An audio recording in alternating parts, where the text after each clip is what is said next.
Howdy, all you delicious people. I'm here to review The Mask of Zorro. He's not one man, he's one letter. We come to find that this definitely is not some Sesame Street. This movie is to be sponsored by the letter Z. No. There's some carving of letters into some human flesh. There's some buttocks. There's women losing tops. All kinds of things going on in this movie. Some revenge. Revenge. Yes. So, we make our way into the very first original Zorro. Original Zorro, who is to be played by Anthony Hopkins, who is Diego Vega. We come to find that Diego Vega is to be showcased upon this movie, as well as also the Zorro show. Diego within this movie is to be revealed and outed of being Zorro, and Diego is to try and escape out of this, to come to find that he is to lose his family while this is to go on. And Diego ends up becoming imprisoned and escapes said prison to eventually make his way to meet up with Alejandro, which the two of them had a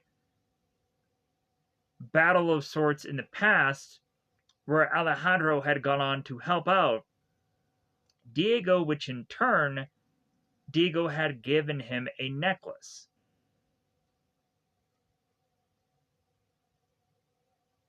Diego in time will go on and find Alejandro, a drunken mess, wanting to go on to get his revenge, to face off in a fight that he cannot win. And so Diego stops Alejandro, tells him, hey, I'll go on and I'll train you. I'll have you become a better swordsman, a better fighter. And Alejandro is like, well, hey, why would you have any true interest in doing that? What have I ever done for you? And Diego is to say, it's like, well, without knowing, you've gone on to help me in the past, so I feel that I need to repay the favor. Because, of course, Alejandro has helped out the original Zorro, so in turn, Diego will want to go on and do the same thing to even things out. So, the fascination about this movie is the training montage, and eventually the whole thing about the training in circles, which I found to be rather interesting. How Diego turns to Alejandro and is to say, like, well, hey, when you're in the smallest circle, you care about the least amount of things. And then eventually, once you get further and further out of the circles, you have to care about a lot more. You have to go on and eventually have Alejandro realize, okay, well, which circle is Captain Love going to be in so I can take him out? And it gets to the point to where Diego is to get to a point to turn to Alejandro. It's like, well, I feel like I've kind of taught you everything, so I feel if you want to go on and you want to go after Captain Love, like, it is the right time, but also there really is a orchestrated plan for how they're eventually going to go on and find out what the villains are doing within this story also. And eventually that'll lead to further than Alejandro to need to learn the toughest skill of all, which is charm. So, and we'll find that charm will lead Alejandro to Elena. Elena is to have lost the love of the original Zorro, Diego, to have had it be found within Alejandro. And Elena will have so quickly some impure thoughts about this Zorro guy. So quickly she will, that eventually she would be so willing to face off sword fighting him and losing her top from it. Which I'm like, man, Elena is really throwing that body within this movie. I'm just like, man, I am to see Catherine Zeta Jones in this movie as so very much attractive, more than I've ever gone on and seen her in any other movie be quite that attractive. Uh, I don't know what it is in this movie. She's really just like, she is really going on and laying it on thick in this film. And I appreciate it. I really do. So,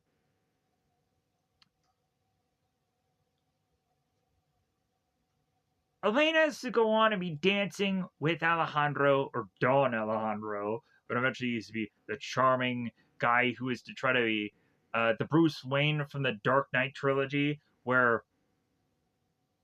consistently Bruce Wayne is to basically make fun of Batman and say how ridiculous he looks, and Bruce Wayne is just kind of throwing his money around, where eventually Don Alejandro is to eventually do the same thing, where he's to be like sword fighting, like that's child's play, and uh, like why would anybody want to go on and do any of that? Like all I ever want to do is just kind of build up my fortune to impress and woo women, and and eventually leading to feasibly have Elena be thinking it's like, well, I don't really like this Alejandro guy when I talk to him, but when we dance, there's just something different there. So he's like, he's two different people. Yeah, it's like he wears a mask and you seemingly are so easily uh, infatuated with him, but as soon as he takes that mother off, it's like, I don't know. I'm only seeing half. I'm seeing his whole face now. I don't know.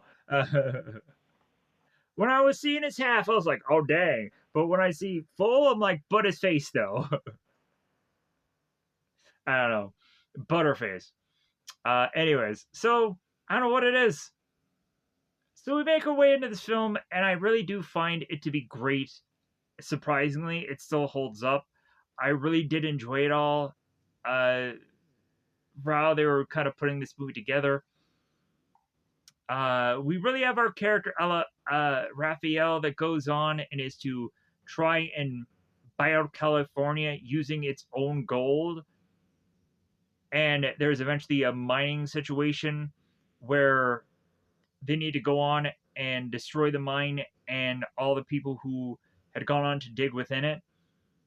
And eventually it's all the scramble of getting all this gold together so that way they can buy California. And the Zorro's coming in to stop this from going on and happening, because good guy wins, bad guy loses. So eventually, at the end of the day, I like to do these classic vigilante stories. So let me know in the comments below if you are to go on and enjoy a bit of other classic vigilante tales, maybe a Robin Hood, maybe a Hercules, maybe any number of other characters that are to be just kind of classic quasi hero situations enough, or vigilantes enough. So I can go on and probably check them out in the future. Other than that, I think it's about that time to say that it's about time to just shuffle off this certain kind of coil of things and make our way into just going into the nitty gritty details of this movie and go into spoiler time. About that time, I'm going to spoil this movie. Feasibly, this movie is to be available on Pluto TV. It's an easy way to say you can watch this movie for absolutely free, regardless if eventually that time does come where Pluto TV, this movie is not to be available. I will go on and recommend a couple of bootlegish apps that'll recommend for you to go on and see this movie for absolutely free. There is an app called Clede Plus, KLEDE Plus, and well, as also there is to, of course, be Movie Box 3, which if you type in that, you'll eventually find an app you can go on and find a bunch of movies on, as well as also Clede Plus. You'll find a bunch of movies and a whole lot of crap you wouldn't be able to see anywhere else for absolutely free. Because unless you would go on to those places and buy subscriptions, then by all means, you would probably have a number of bits of content you'd be able to see from time to time. But anyways, let's unwind. Let's go on and talk about this entire film, scene for scene, low for low. Whatever cast list or whatever insists to go on and help me rattle off what all transpires within this entire film. Thank you for going on and watching this, because I'm sure you may go on and just leave your way out, which is perfectly fine, because at the end of the day, I just like to go and rattle off this movie, regardless of people feasibly uh, realizing how redundant that is. But I just enjoy it. So, with that said, let's pause here. Let's get all that out, because without a doubt, it's about spoiler time. All right. So, the very beginning of this, like, we come to find that Alejandro and his brother are together. And it's easy to just want to lump these characters just together instead of just saying their names individually. It's kind of annoying to just keep saying, like, Alejandro and Marietta, which I think is going to be the way in which I'm going to just say the guy's brother's name. So, if anything, when I say the words the brothers, like, you'll know exactly that that's Alejandro and Marietta just kind of doing things together. So, the beginning of this has Alejandro carve holes into this wagon or this chariot, and they're looking on to come to find that there's a number of these soldiers that are going on and attacking these random people within this town. There's at one point, there's a guy who is to climb up this flagpole just to rip the flag off. And soldiers are taking their rifles and smacking people in the stomachs.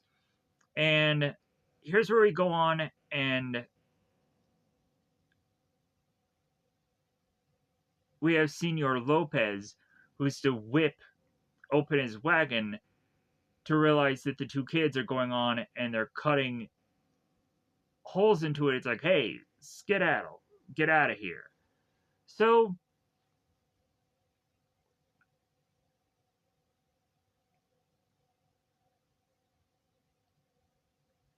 the kids are to go on because they're interested in seeing as Zorro will come into the city and save them.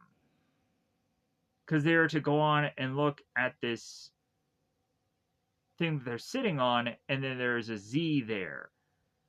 So the kids end up getting thrown out of the wagon, and they meet with this priest, this friar, whichever the case may be, exactly the term of thing here. So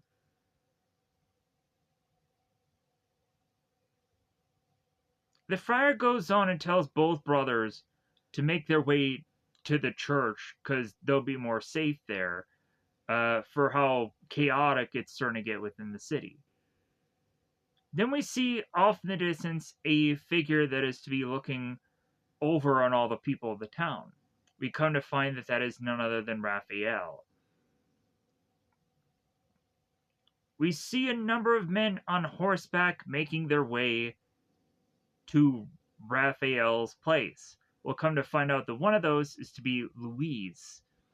and Luis is going to go on and make his way to Raphael, and they're going to talk about how Raphael is leaving certain things to Louise to take care of, and he's kind of signed away some certain things of power to Louise, and eventually having feasibly Raphael tell Louise to kind of, in some aspects, to just kind of take over here.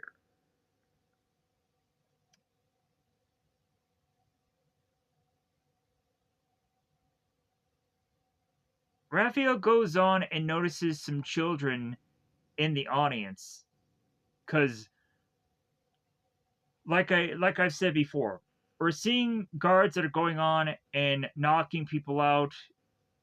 Things are getting very violent here, and Raphael is noticing that there are kids also around where all the other adults are, and Raphael is realizing, hey, like, let's shield these kids from seeing all this violence. Like, hey, any of you go on, and if you spot any kids, kind of get them out of here, because kids should never go on and see what we do. So we have a man in a cloak who is grabbing both the brothers here, and we find out as this cloak individual is to set both of these kids down. He is to go on and give them a little bit of this, because he is to be, of course, Zorro. So we come to find that there are three men that are to be held to a gunpoint to be killed here, and eventually Raphael's to be asked, like, well, hey, like, what were the crimes that any of these men were to go on and do? And Raphael is eventually going to say, well, I just found them at random. I just wanted just them dead. There wasn't really any much real reason other than that. So Raphael goes on and is to watch seemingly these men die. So the guard is to go on and call for arms, and both the brothers are now at this balcony of this building, kind of watching from a distance. So these soldiers are go on and bring in their weapons, these rifles, and are going to point them at these men tied to these kind of logs here. So what ends up eventually going on to happen here, as these men are pointing these rifles at these men who are going to get killed, all of a sudden we have this whip that comes out of nowhere and redirects the aim of all of these rifles to make their way onto one of the soldiers, and one of the soldiers ends up getting killed. That's when Zorro then appears, full in costume and what have you. Zorro starts to go on and face off against all these soldiers and starts to be taking them out here. Zorro goes on to face off against a good, decent amount of soldiers, while even within the area that people are going to be hung, and eventually he like falls through the hole of which that is to be designated for people who get hung. They like kind of fall through. Like he goes on and does the same. So it is rather interesting to see this fight playing out, as eventually Zorro is to eventually have a guy have his sword land into one of these kind of log pieces, and it gets stuck there. And there is to be another soldier that tries to attack Zorro, and he ends up into that same sword that was stuck into the wood. We'd also have Zorro that goes on and has another guy getting stuck in a guillotine, like one of those things where you end up getting your head and your hands like stuck into. that piece, that thing there, uh, where eventually a lot of people in like Renaissance fairs would get stuck in, and a lot of people would just make fun of them and ridicule them for whatever reasons. Anyways, so as Zorro is going on and facing off, sorting away a number of men, the two brothers that go on and notice that there are off in the distance some men waiting to pop out to eventually put the rifles onto Zorro to shoot him. So the brothers are to go on and realize that there is this statue that they can push over onto these guys who are having their rifles ready and take them out. As we have Raphael, who's to be kind of ringing the dinner bell. No, of course, this bell I'm sure is to be calling for arms. So, as these guys make their way up to point at Zorro, here is where the statue comes in, flying, and takes out all these men. We have Zorro that goes on and realizes what had happened, is to look at the two brothers, and is like, thank you for helping me, as they are to be waving at one another, like, yeah, great, all right. So,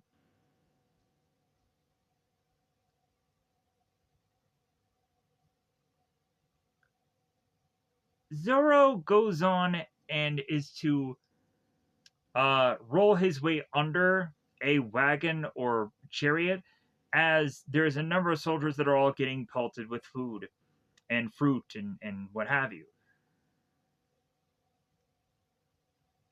The brothers are to go on to be looking at the sight and just be having a good old time, and they're to be surprised from behind them with Zorro. Zorro goes on and tells both the brothers that he thanks them, and also uh, to excuse him because he, of course, is uh, missing a party. So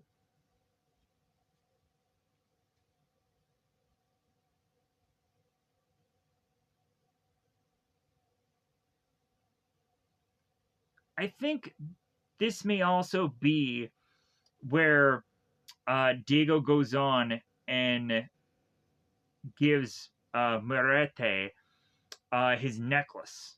So,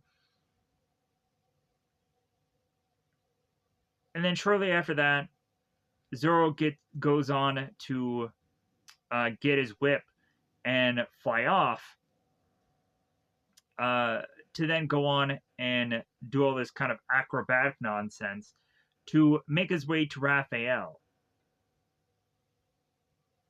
Zorro goes on and is to cut into Raphael's neck, the Z, and states how Raphael has murdered 100 innocent men and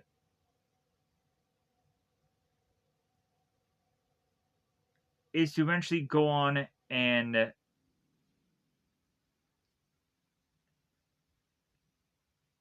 escape with a friar going on and kind of elbowing a soldier from shooting out Zorro.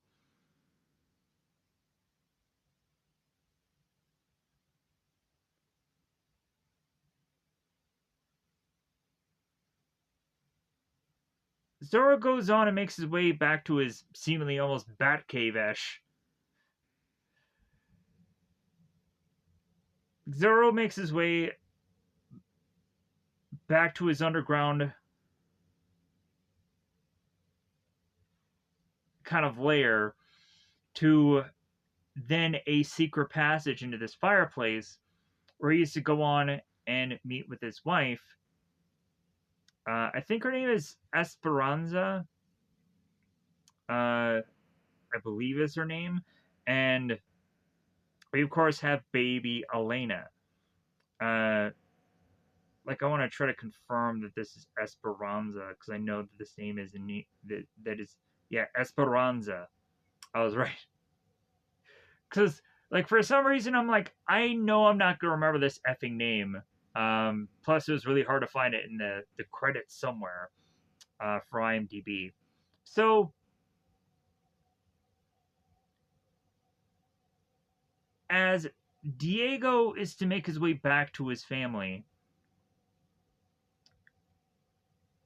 we'd come to find that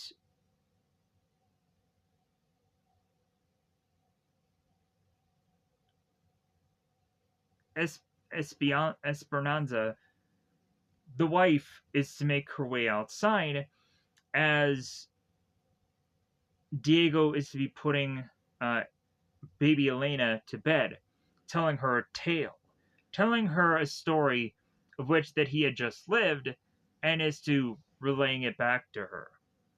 So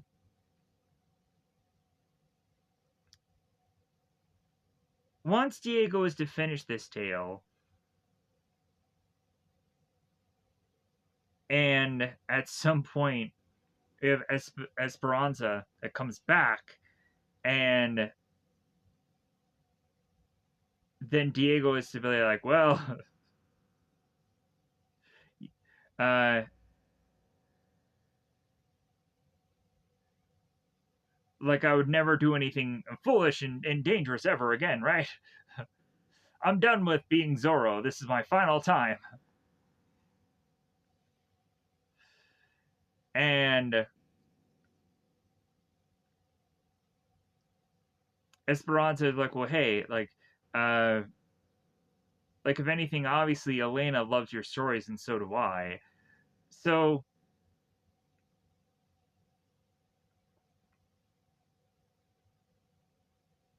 Esperanza goes on and tells Diego that it seems that Elena will be very similar to Diego in so many ways already, that she has his strength. And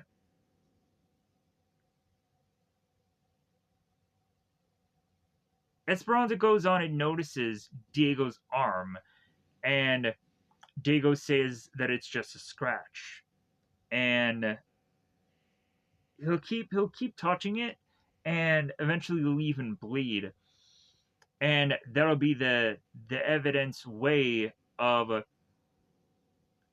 course, uh, Raphael figuring out that Diego is to be Zorro.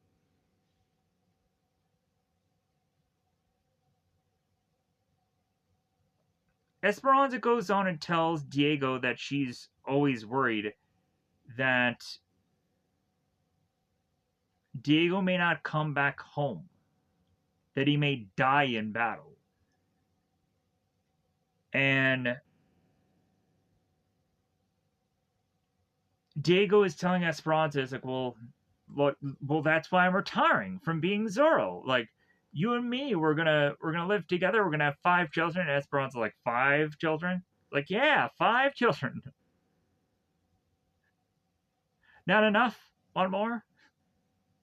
So the two of them are to go on to be very much in love.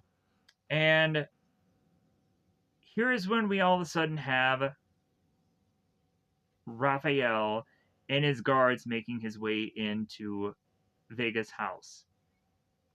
So we have Vega that goes on and is to be telling Raphael, "Oh, hey, yeah, it's nice to see you here. Like, hey, you want to stay for dinner?" So Raphael goes on to apologize and is to say, like, I'm sorry, I could not protect you or protect this country from the peasants. I'm sorry I couldn't make you love me, and I'm sorry that I have to leave you without a husband. Husband? Whoa? So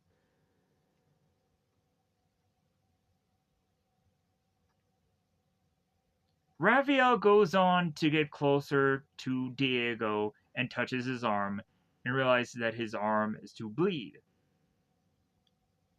Blood never lies, Zorro. You're a traitor to this country and your class. Take him away, guards.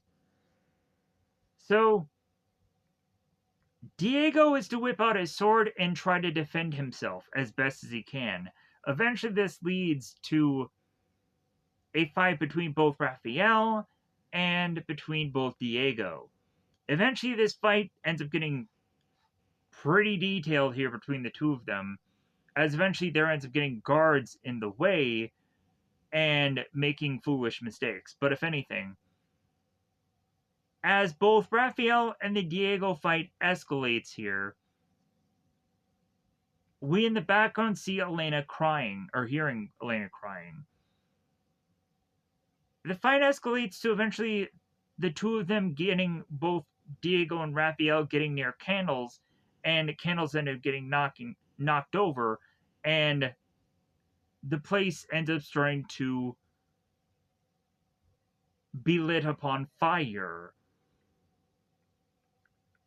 We have one of the guards that takes his gun and gets it ever so close to Diego, and Esperanza is to get in front of the guard and both Diego to try and stop Diego from getting killed here, and Esperanza ends up getting the bullet and ends up falling instantly dead. Diego with Esperanza falls to the ground, and Raphael goes immediately to the guard, takes his sword, slices into him. I'm like, wait a minute, what? Like, weren't they on the same team?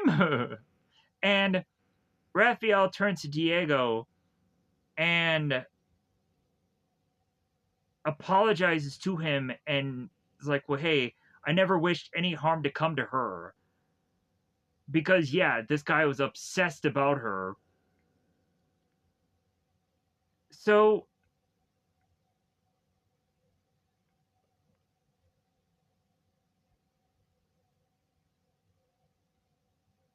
Raphael goes on to, of course, tell Diego here, considering now he has lost the ability to ever fall in love with Esperanza himself, that at this point now, he wants to make Diego feel even worse. That he wants him to suffer. That he wants him to live with the knowledge that he will never go on and be able to ever get his daughter back again. And so the next thing we see is that now Diego is in this carriage that is to be caged up. He's in this basically cell that could be driven away by horse and buggy and what have you. So Diego is now like trying to get out of this cage, realizing that Elena is still stuck inside the home. And we have Raphael coming out of home with Elena in his arms with this kind of blanket. And Diego is wanting to touch his daughter again, and Raphael will not allow it. Raphael goes on and walks away with Diego's child in his arms because he's going to raise her and have Diego never go on and have this child whatsoever. It's like, wow, viciousness here. But if anything, like, Raphael is going to send Diego away for prison forever. So yeah, Diego is never going to be able to raise this child anyways, because Raphael is going to put this guy in a prison and lock him away for good. Up to the point where he wants to go on and find out if the guy is even still alive to make sure that he's dead. So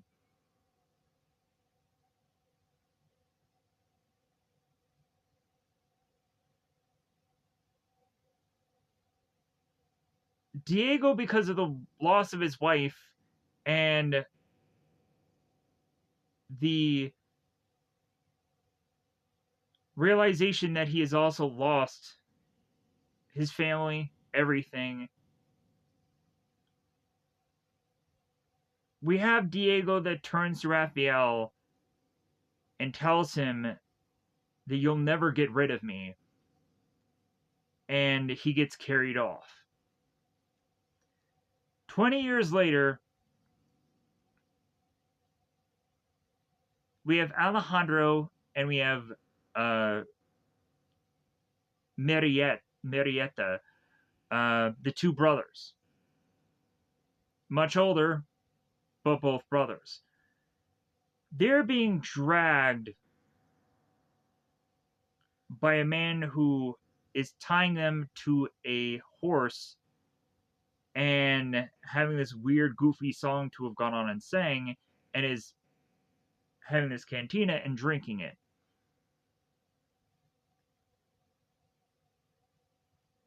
Three Finger Jack, it seems to be the guy on the horse, chucking this cantina to these men.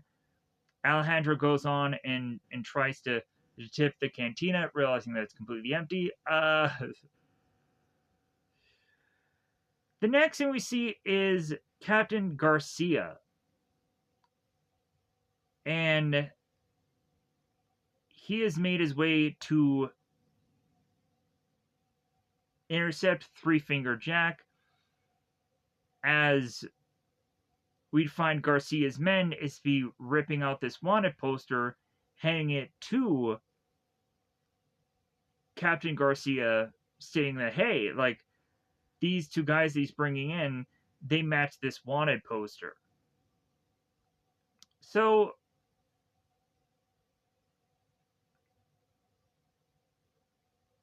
Three Finger Jack goes on and makes a bargain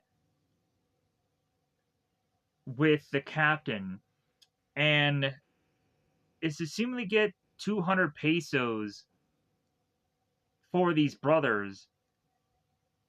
And they're very much outraged by that, because they're like, wait a minute, like, that's all you're going to offer us as a bounty? So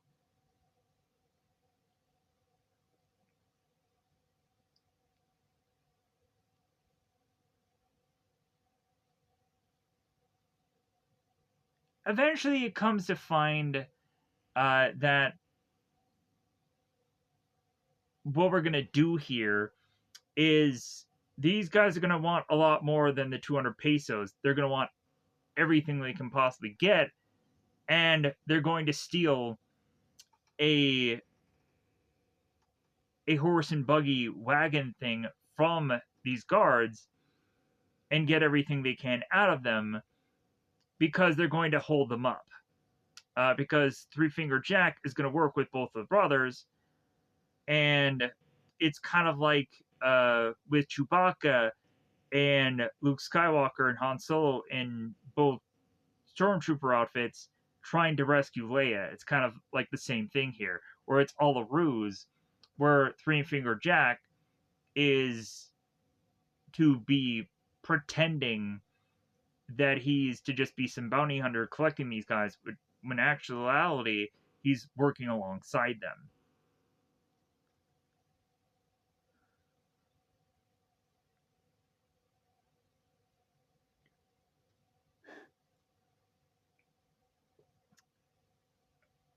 So, Three Finger Jack and the brothers go on and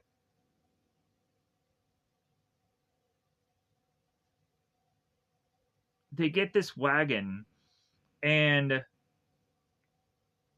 Three Finger Jack is saying how vital he is to this whole operation. And so they go on their way. They escape, to only to be met by Captain Love and a number of soldiers, which immediately stops them in their tracks. The guys stop the wagon, realizing that there's nowhere for them to go, and so they just get off the wagon on foot, which I don't know how it makes this situation better, but they try to, and Captain Love whips out his weapon and fires upon Three Finger Jack as he's in the air. Three Finger Jack falls to the ground. It seems that he's still alive at this point, and we have both Marietta brothers running off.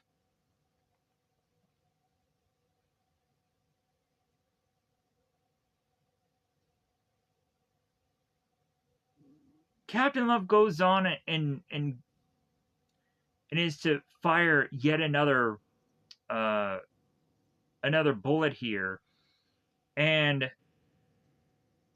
it takes Alejandro's brother down. Alejandro goes on and is to grab his brother, hoping to like, hey, let's like limp on, let's keep going, and Marietta just goes on and tells Alejandro just to go, just to leave without him. So Alejandro leaves quite a bit of distance from his brother, but he's still from an eye viewpoint of seeing what eventually happens to him. As he's kind of buying some cactus and some brush. Captain Love and his men circle around Marietta, and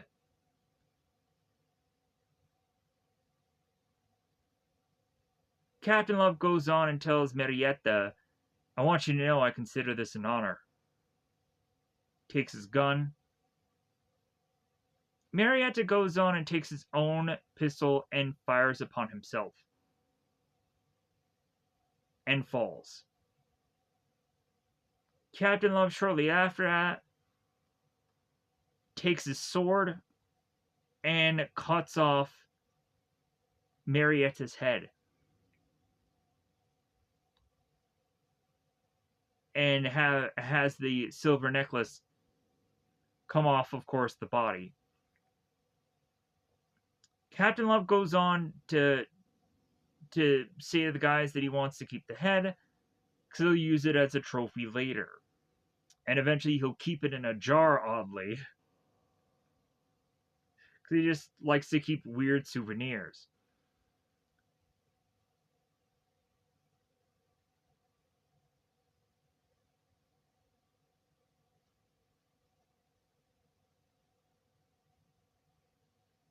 We see Captain Love with a bit of a chair, or a bit of a...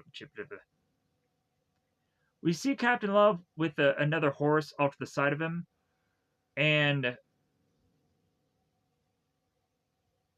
we see a bunch of men rowing a boat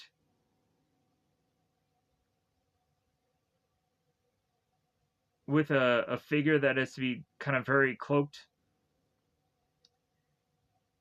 Alejandro goes on to make his way back to his brother's body to obtain the necklace.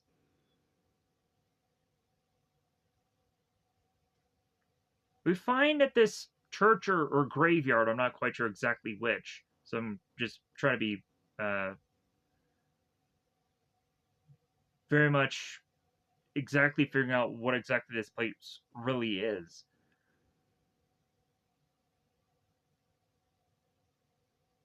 We come to find this cloaked figure who has made his way from this boat to then this graveyard is to reveal himself as Raphael. And he is to make his way to this sleeping man to want to talk to him to get all the prisoners out so they can go on and be seen by Raphael so that way he can go on and ask them who, if any of them, is to actually have been Zorro. And to reveal himself now, and of course, what ends up actually going on and transpiring here, as yeah, like the whole prison thing, and church and graveyard thing, because I got a little confused here of what this place actually was, because it was really confusing about the whole setup of it all. Because you'd have all these graves, and they obviously had taken the time to put all these. So maybe I was wrong about that. Maybe it's like a prison, but it also is like, okay, like graveyard.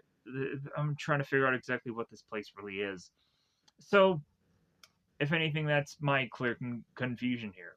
So let's kind of perfect this by saying like, well, maybe it's just a prison that has graves. So let's correct that now. It's a prison. So that is what it is. So I messed up that a little bit, but I'm not going to just do this whole video all over again just because of that one mistake. So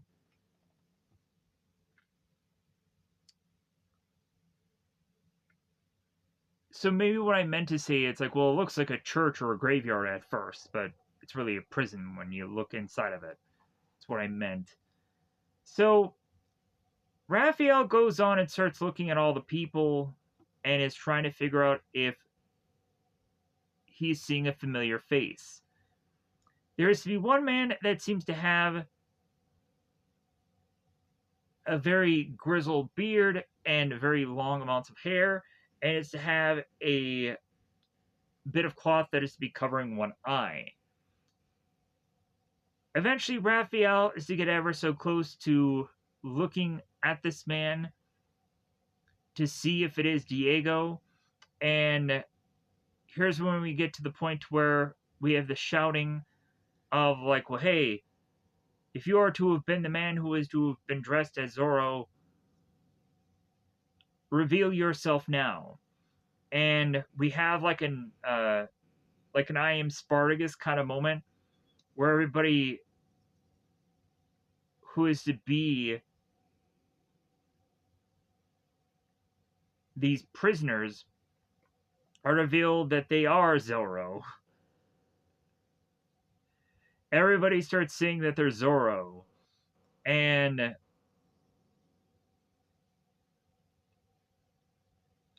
eventually even like people start attacking one another. And so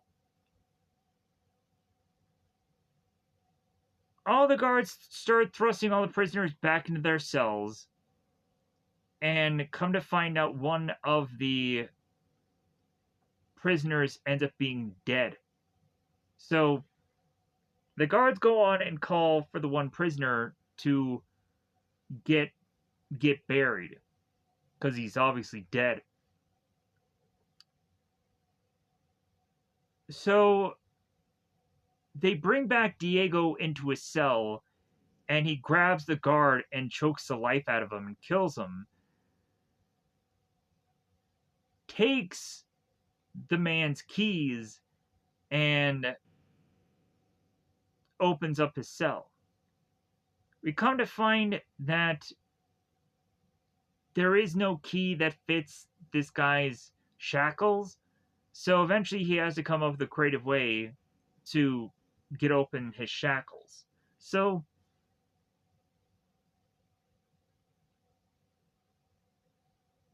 Captain Love is talking to Raphael, is asking if he had found the man that he's looking for.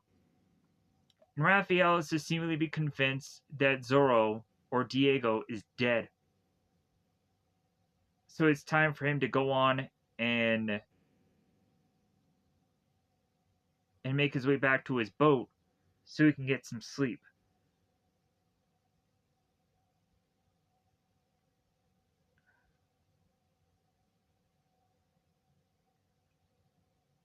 The next thing we see is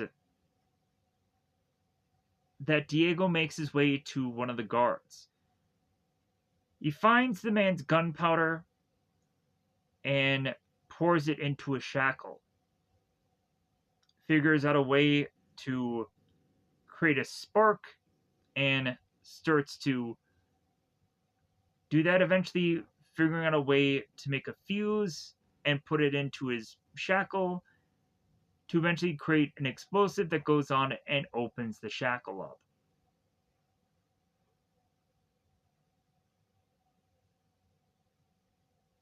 Diego will come out just in time to realize that the dead body is still there and that these guys are eventually going to go on and collect said dead body. So all Diego needs to do is take this dead body and put it into another room and just pretend he's dead for these guys to collect him. So these two men go on to bury Diego, and Diego waits till these guys fully bury him, and he cuts through his bag that he was in, and he cuts through the dirt to get out of his own grave. The next thing we see is Louise meeting up with Raphael and seeing how long it's been and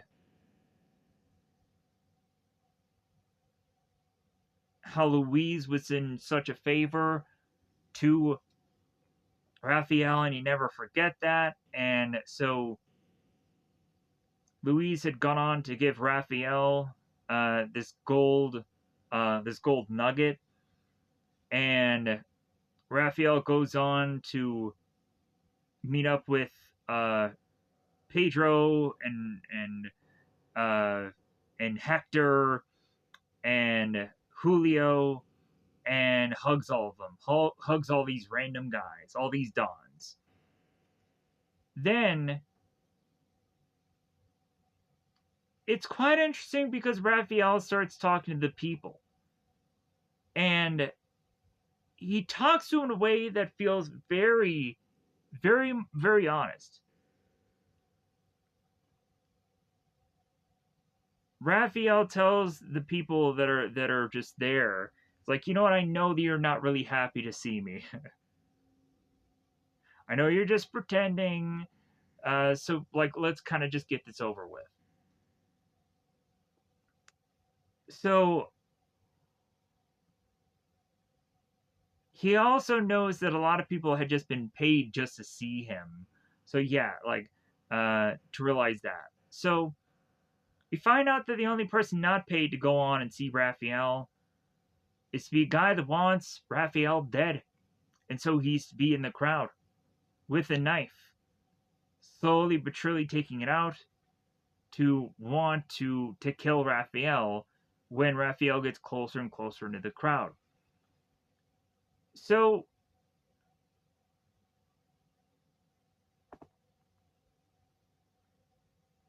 Raphael goes on to talk the crowd, and eventually he's going to figure out a way to win them over. That he had talked about all the people that are go on and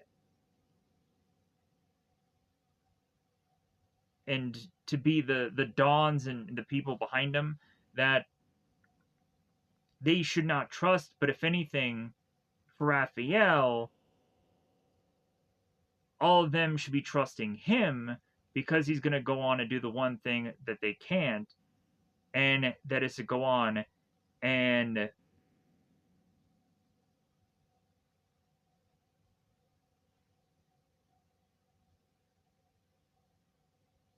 and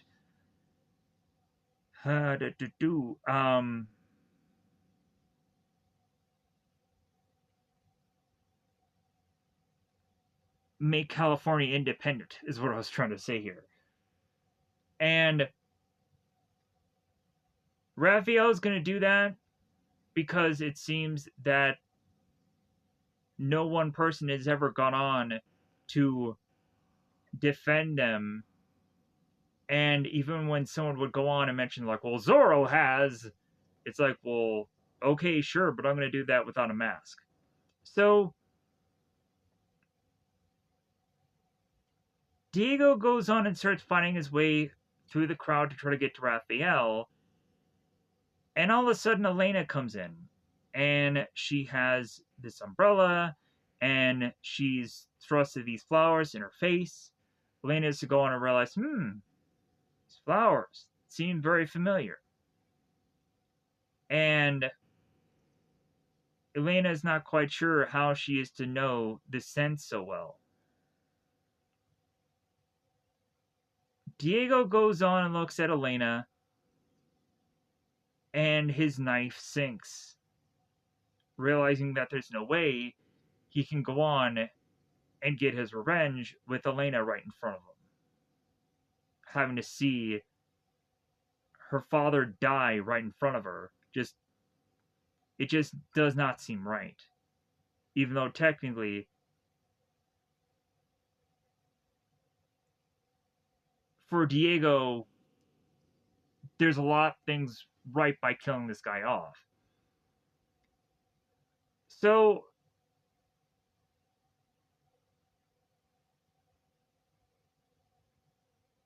we have Alejandro, and he's at the bar trying to get as much whiskey as he can.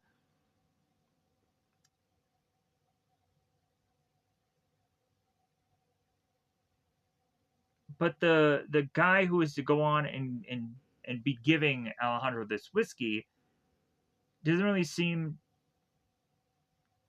to have a way for, like, well, hey, you have no more money, so I'm not going to give you any more alcohol or whiskey until I get the money.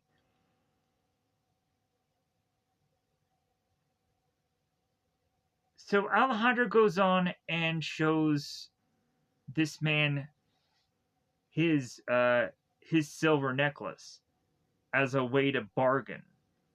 And immediately the guy looks at the necklace like, oh my god, this thing is silver. So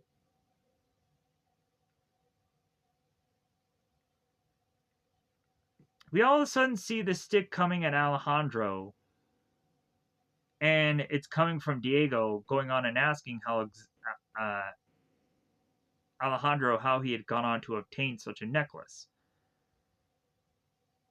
And Alejandro would go on to state that it's from his brother, and he's dead.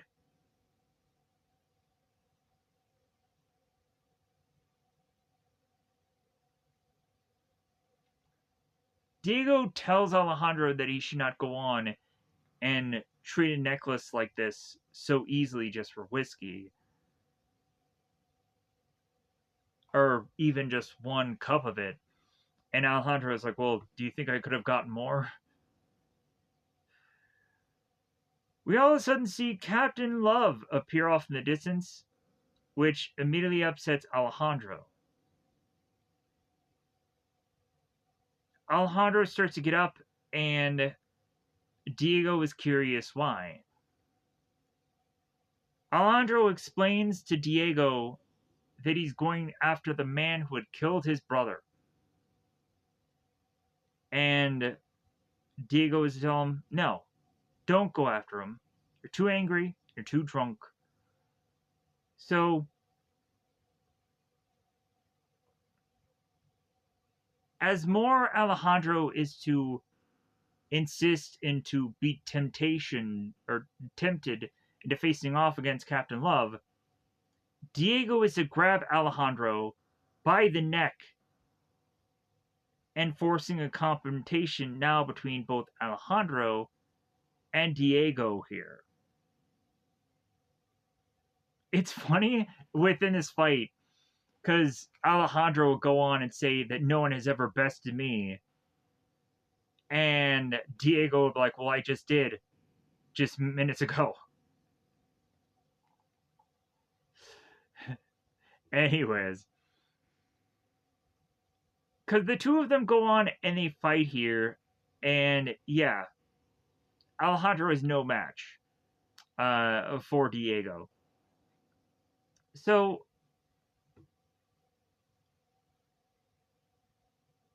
to the point where Diego now has a sword, and that's what kind of feasibly stops Alejandro from continuing the fight. Diego goes on and tells Alejandro, "You're welcome, because I just saved your life." Because of how Captain Love is to be so much trained, and of course Alejandro is not uh, as much skilled. But eventually, Diego is to say,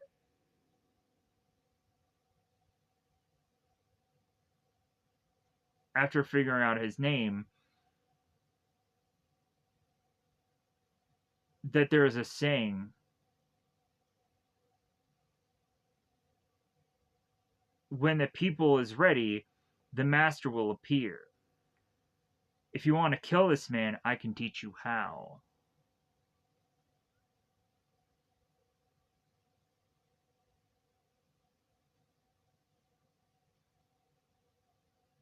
And we, of course, have Alejandro. It's like, well, why are you willing to teach me anything? And why are you willing to help? And Diego says, like, well, because once a long time ago, you had gone on and done the same for me. So, in kind, I will do the same for you. So, Alejandro takes Diego to basically the Zorro's lair. And Alejandro immediately knows what this is. Oh my god, this is the Zorro's lair. Oh my god. So,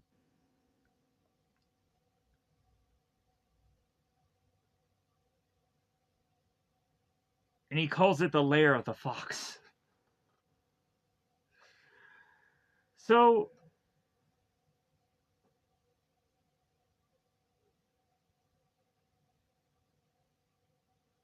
Diego states that this place, the reason for it is to train a Zorro.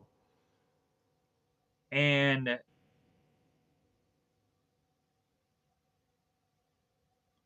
Alejandro was to be like, well, I'm surprised that since you are Zorro that you're even still alive. I definitely thought that you were dead. And Diego's like, well, I was dead. And we'll just leave it at that. We'll just not go any further. And so Alejandro mentions how he had last seen Zorro fight and how he'd fought off 100 men. And Diego's like, 100? Really? How many times do you probably embellish that story over the years? Where it's like, he fought 10, he fought 20, he fought 50, he fought 100 men. I'm sure those numbers have changed. So,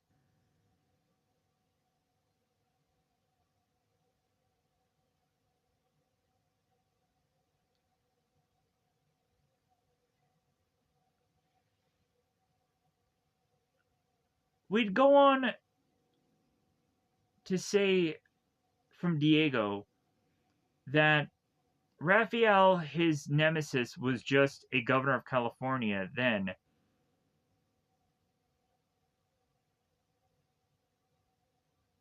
And really now, he is to be a much more intelligent, much more intimidating force to where they have to do something about it now. And Alejandro says that Zorro was a great swordsman.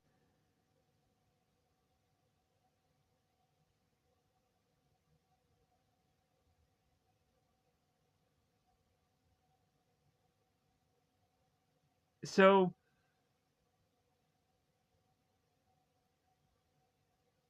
but Diego is to say, it's like, well, but you know who Raphael was, right? Alejandro goes on and says, like, well, yeah, he's been the sworn enemy of Zorro, and he's killed many men. And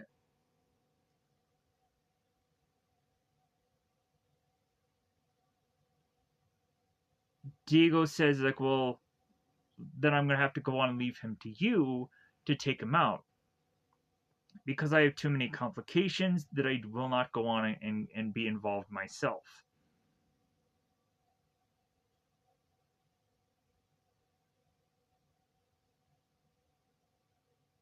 Alejandro starts to ask what those complications are, and of course, this is something that he doesn't want to spend time talking about.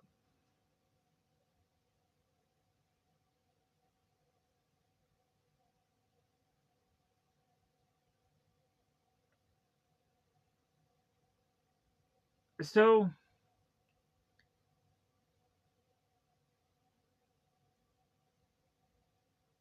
Alejandro goes on to start to showcase his sword ability in front of Diego, and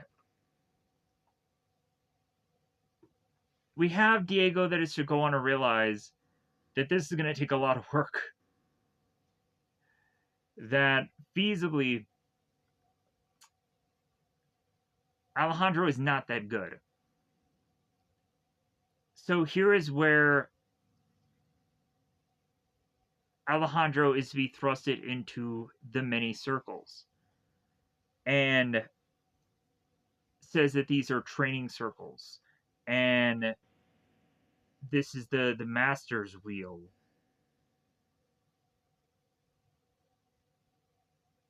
And that's when he goes on to say that Captain Love is not within your circle, so uh so he doesn't exist right now.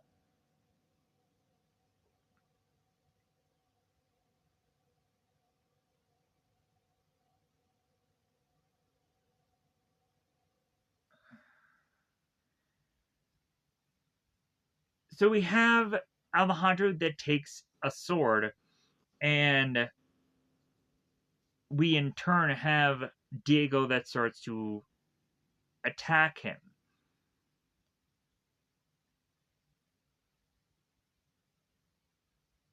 And eventually, Diego wants Alejandro to slow down his attack so he can learn better. And when he's slowing it down, he can eventually get to a point where he eventually gets better and gets faster. And the further and further they continue to train, and Diego starts to run through these ropes and gets his cardio up and gets his stamina up, and continues to do push-ups over open flames as Diego is to hit him with this stick at any random time.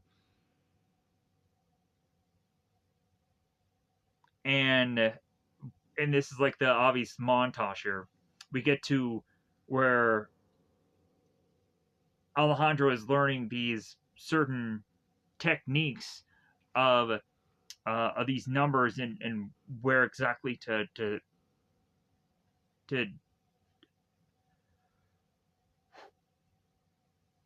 to use his sword to be in these certain techniques. So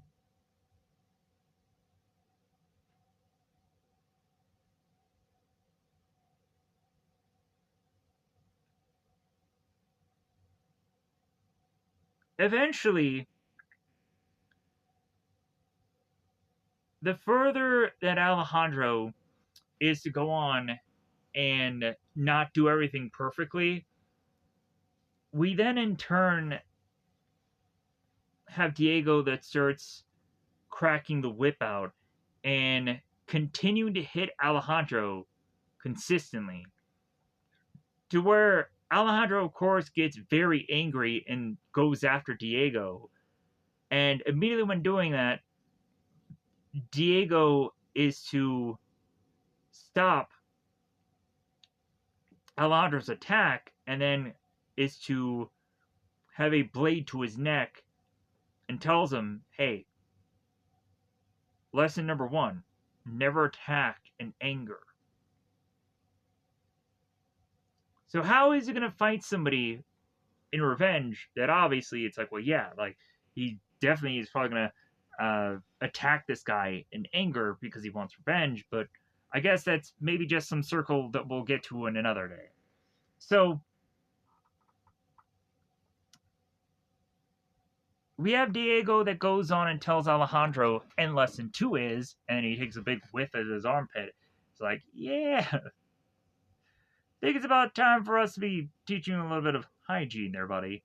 So The next thing we see is Alejandro in this bath, and Diego is cutting this guy's hair, and Alejandro is to seemingly have a much more certain kind of facial hair that is to kind of look a little bit cleaner.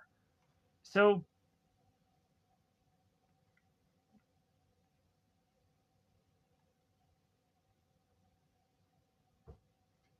Alejandro goes on and asks Diego what lesson 3 is, and lesson 3 is just to get to lesson 4. So it's kind of very cryptic here.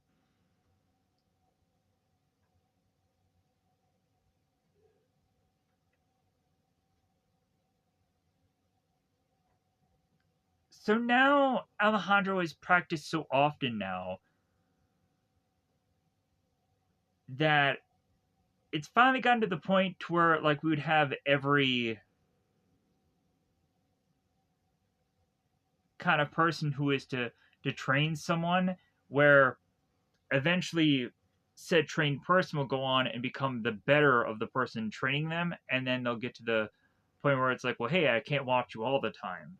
Kind of like in League of Extraordinary Gentlemen, where Sean Connery in the beginning of it is protecting Sawyer, and then by the later part of the movie, Sawyer goes on and returns the favor to Sean Connery's character, and goes on and kind of hits them with that same thing of like, well, hey, I can't protect you all the time. So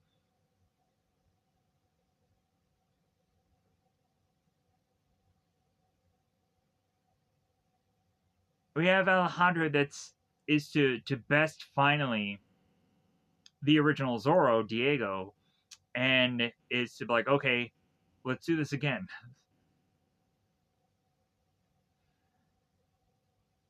So now we are to finally see that Diego and Alejandro, via this horse and buggy, are making their way back into town. Because they need to find a horse for Alejandro. We come to find that Captain Garcia and a number of guards have found this black horse that is going wild over town and creating a bunch of chaos, breaking a number of uh, of tented food places and a number of other things. Alejandro is to rush to this black horse to try to comfort it, and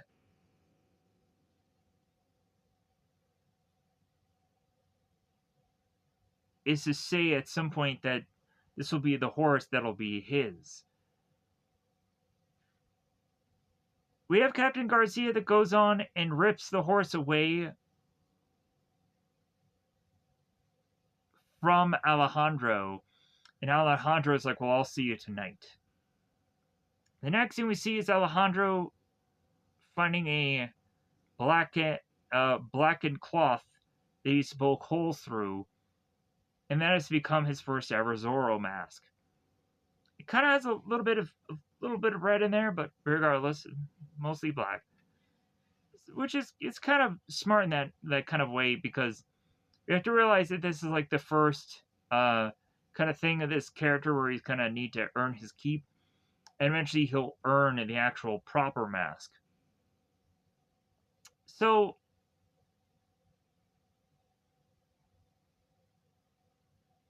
Alejandro goes on and is to find this kind of water trough, this water kind of thing, and he looks within it. He looks at his reflection, and he says, "Zorro, you've never looked better than ever." Or Zorro, you look better than ever. Whatever. So he splashes the water, walks off, and from one of these horses he is to take a saddle. And then all of a sudden he bumps right into Elena. The two of them lock eyes, and Zorro tells Elena to be careful, senorita. There are dangerous men about. And Elena says, well, if you see any, be sure to point them out. Because evidently she doesn't see Zorro as anything dangerous. So eventually Zorro will go on and disappear here, and Elena will be smiling.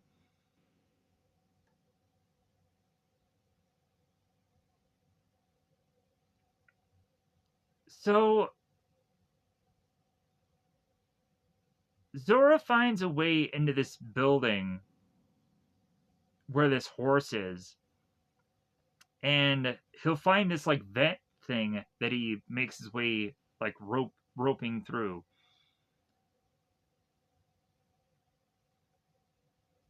So we have a number of like guards here that are kind of at this like barracks. They have all these sleeping beds that are all kind of just tied together as if they're like sleeping bunks or something like that. And they're all together and they're all playing cards. So while all these guards are to be, of course, distracted here, we have Zorro making his way to his Black Beauty, to his horse. So Zorro goes on and puts the saddle onto the horse, thinking that the horse is going to freak out at any second. And the more and more of the interaction between this horse and Zorro is freaking hilarious. I enjoy it. It's the best part of this movie.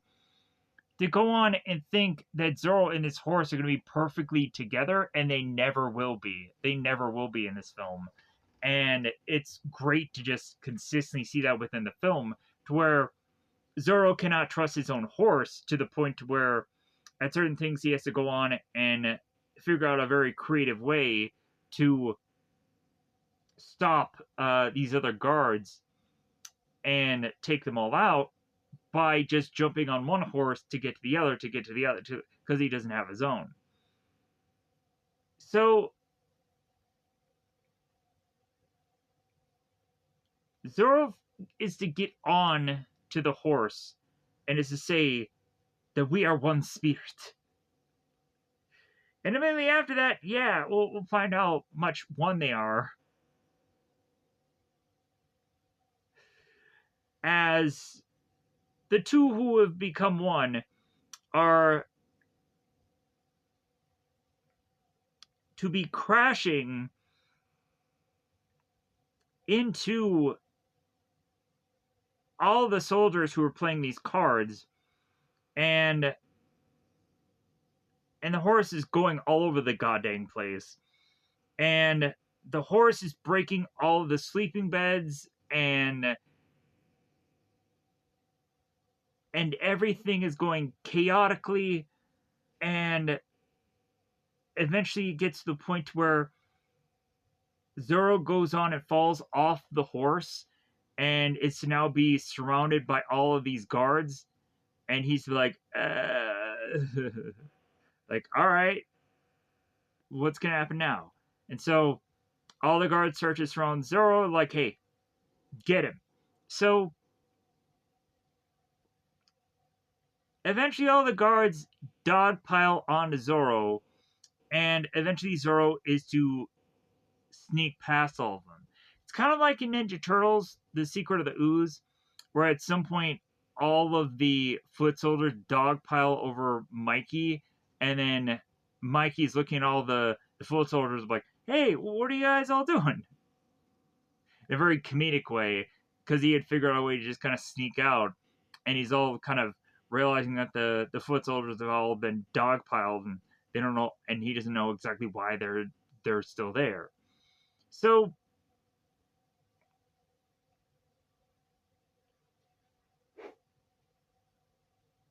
Eventually, Zorro will go on and continue to face off against these guards, eventually figuring out ways with chandeliers and creative weaponry, because eventually he'll lose his sword. So he finds these kind of like these bullhorned things, and he starts using them as a weapon. And eventually, even uses, when he still doesn't have a sword, to have all these men take their swords and kind of put them into this cage. And eventually, Zorro is to kind of open up the cage to where like all the swords kind of get caught in this thing, and they now can't use their weapons.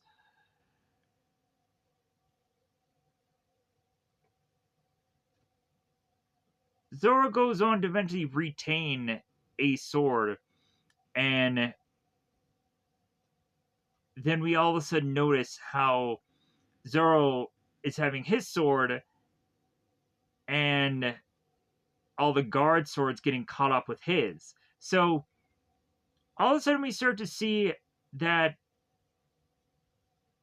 Zorro is like guiding these guards to like one area and then to another, and we'll come to find that all the guards that are behind the two original others are starting to find that they're following the same pattern, that they're kind of walking the same way to figure out where to attack next. And then Zoro goes on and kind of slips underneath these guys and goes on to have all of the guards just start to circle around him. We then have this gigantic guard that appears here, and all the other guards start to laugh. It's like, ha ha ha, hey, yeah, like, Zoro's not going to be able to go on and beat this guy. He's too big, he's too huge. So, the giant guard starts to go on and starts to manhandle Zoro. And eventually throws and chucks Zoro. So, Garcia goes on and turns to the giant guard guy, tells him, kill him. So the giant guard goes on and grabs Zorro, and Zorro has a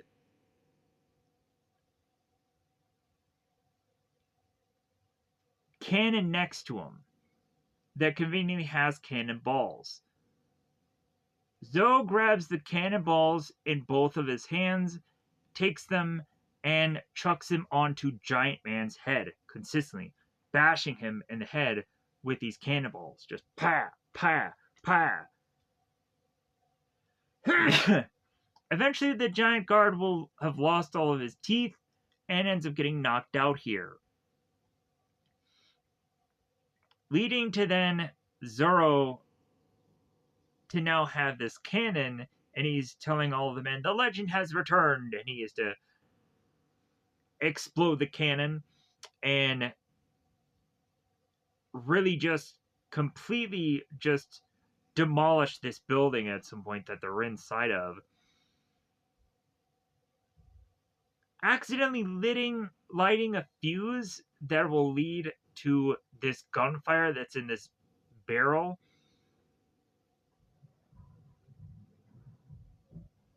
Zorro will go on and grab the barrel and start running off with it, thinking that he can just run off with the barrel to stop from this whole thing exploding. But eventually he'll come to realize that no matter what he does, the barrel will still follow him. So eventually Zorro just chucks the barrel, and the barrel explodes, and further the building just goes along with it. So Zorro rushes his way to the church to meet up with the friar that he had seen as a kid and had met with him, and he is the same friar that had gone on to tell the two brothers to hide in the church while all this chaos is going on around them. So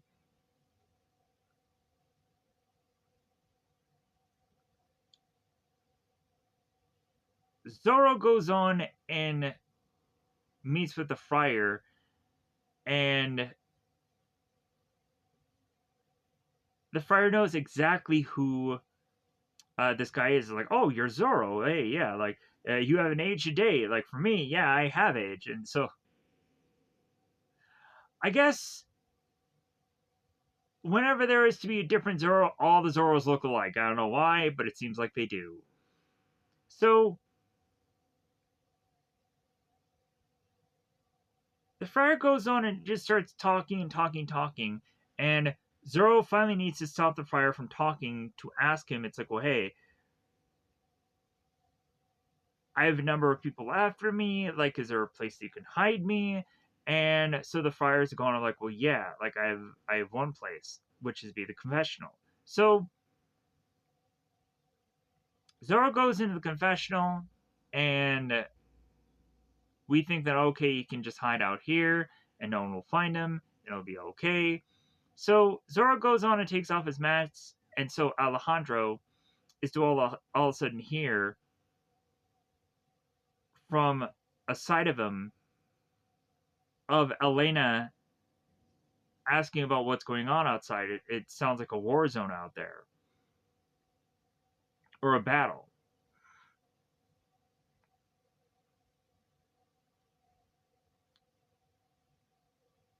Alejandro goes on and convinces Elena that she is to be safe in the house of the Lord.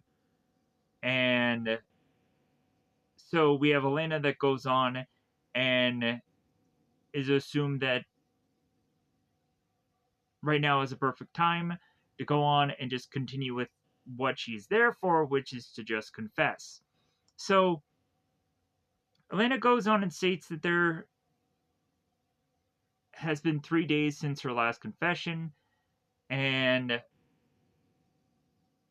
Alejandro's like 3 days. It's just three. So, but Alejandro's like, okay, yeah, whatever you have, just gotta let me know. So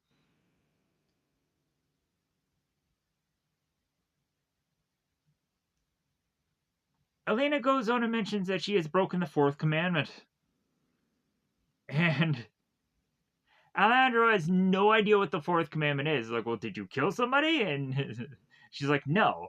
And so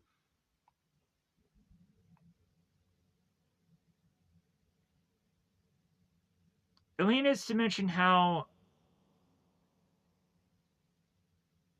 she is going on and going against her father, and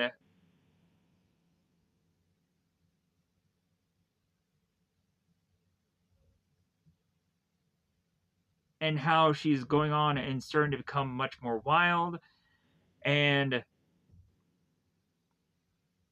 that eventually she is to have impure thoughts about a bandit, a man wearing a black mask, and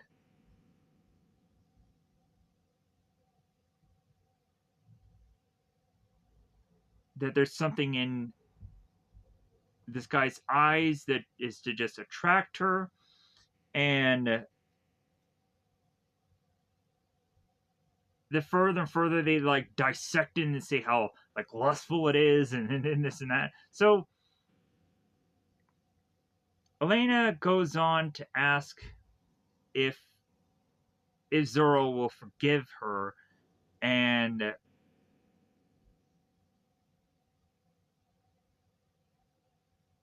it seems that she is to be forgiven. And we have Captain Love that makes his way into the church and is calling out for people to look everywhere.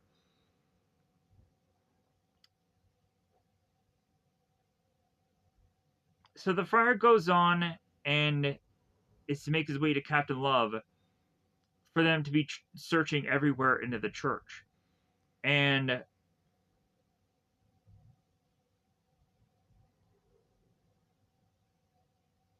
Alejandro goes on and tells Elena that she needs to leave now. And as Elena pops her head out of the confessional, Captain Love is asking Elena what exactly she is doing here. Immediately, Elena goes on and says that she is to be there for confessional. And Captain Love is to say, like, well, who is it that you had gone on and been talking to? Because if anything, the priest is right here. And Elena's like, oh, well. So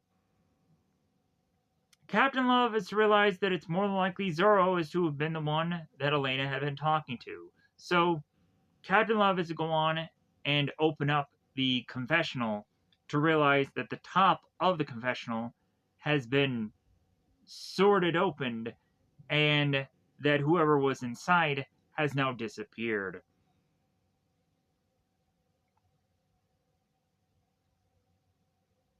Captain Love turns to Elena and says, hey, I'll deal with you later.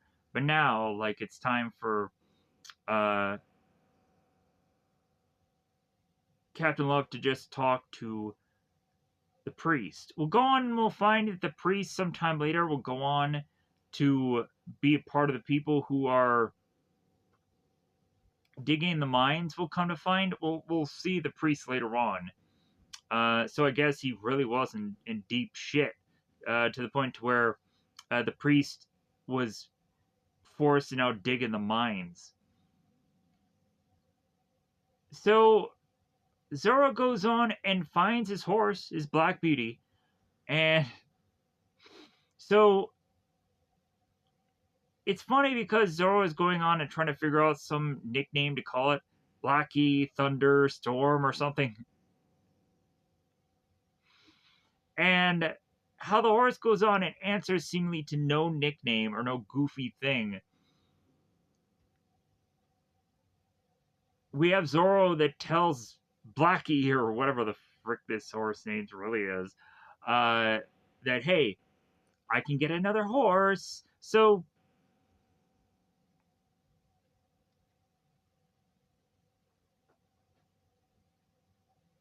Zorro goes on and whistles for the horse, and the horse kind of trots nearby. Zorro realizes that he can jump onto the horse, and so he tries to accomplish that task. And immediately as he goes on and does it, the horse starts to walk further, having then Zorro just fall on his ass, which is hilarious. I love this. So we get Zorro that does go on and jump onto the horse and rides off, and then finds this place for him to scrape his Z into and make his way back to Diego. Diego is going on and taking this whip and is to hit the whip in a way that is to unlight all of these candles, which was like, wow, like this is a really cool just visual of things. Because feasibly I was just like, okay, like it's kind of curious how they went on and kind of did that effect. Just because really I didn't think that Anthony Hopkins would be skilled enough to be able to whip these candles all to unlight them. But if anything, also I'm just uh, interested by the visual that they're putting together here. So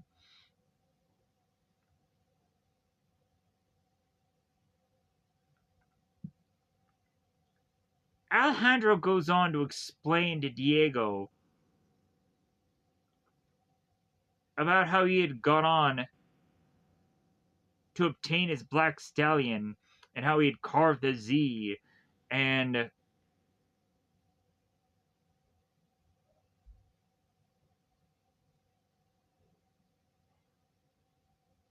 and Diego is to kind of be upset by this story because really Diego is to realize that Alejandro thinks that he's really gone on to accomplish something there, when really he's just stolen a horse and just made himself off to look almost very clownish. So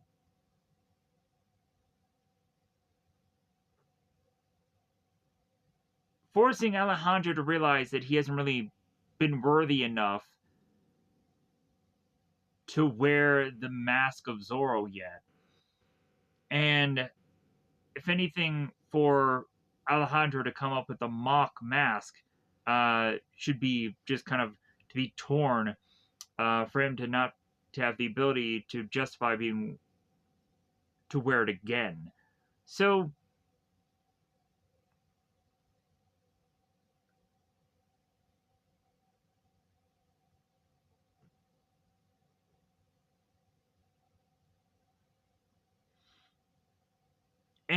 so as Diego is to consistently berate Alejandro, calling him a buffoon and a thief and like everything that he can.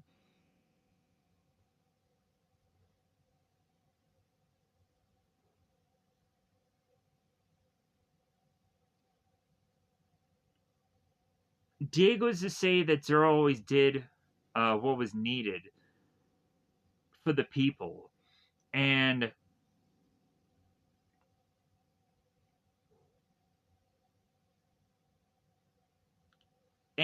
Alejandro goes on and tells Diego, it's like, well, hey, when the two of us met in that cantina, like I never really needed you, and I never really needed your help, but I came here and I got trained by you,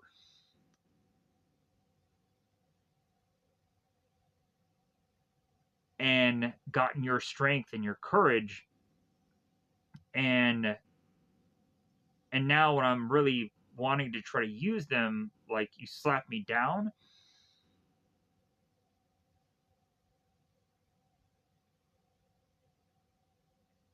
And so Alejandro has just gotten to the point of like, well, hey, I'm sick of everything that you've gone on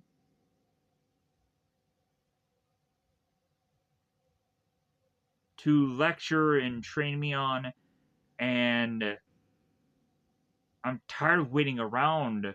So, am I ready or am I not ready?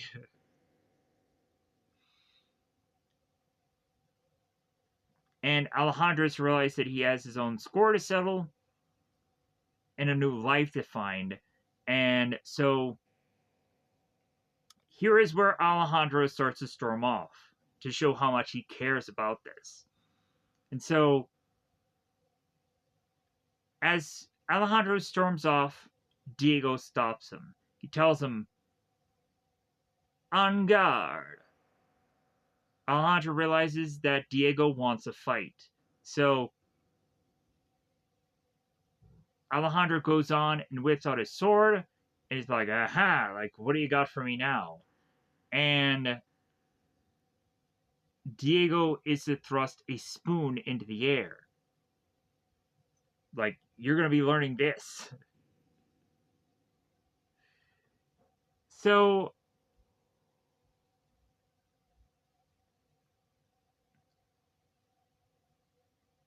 we get to a point now where the reason why Diego had called Alejandro a buffoon and a clown and all these things eventually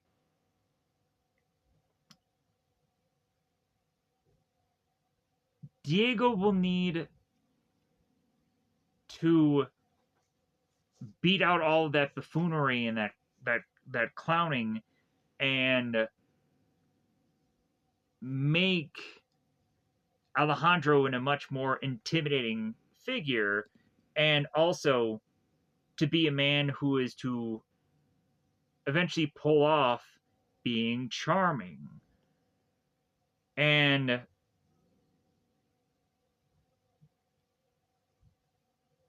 Alejandro's realized, wait, me? Charming? Gentleman? This is going to take quite a bit of work. So the next thing we see is both Alejandro and both uh, Diego, and they're making their way to Raphael's place. And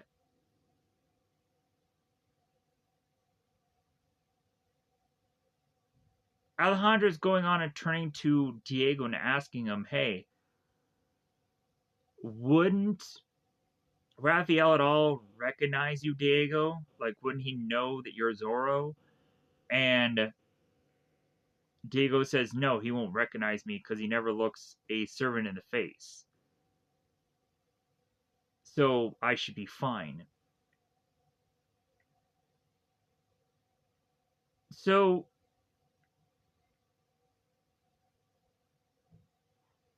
Diego tells Alejandro, it's like, well, uh,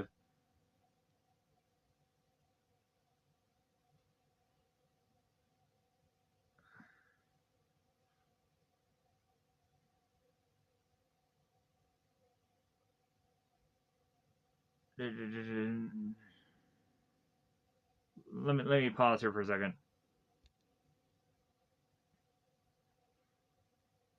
Diego tells Alejandro, do not ever let the dawn sleep without you. And best of luck tonight. So, and remember, charm. Alejandro makes his way to Raphael and explains who eventually he is to Raphael and why he should give a shit, why he should care. Eventually mentioning that he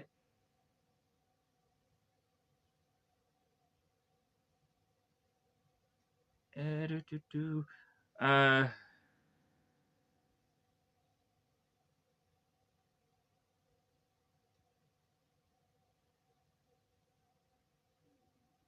is to be. Let me. I'm so tempted here. Like there's just a lot of freaking details here. Uh, if anything, Alejandro is to kind of be to Raphael like the man he's looking for, and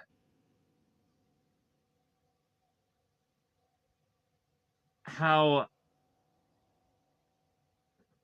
Alejandro is to say that he's a man of vision, and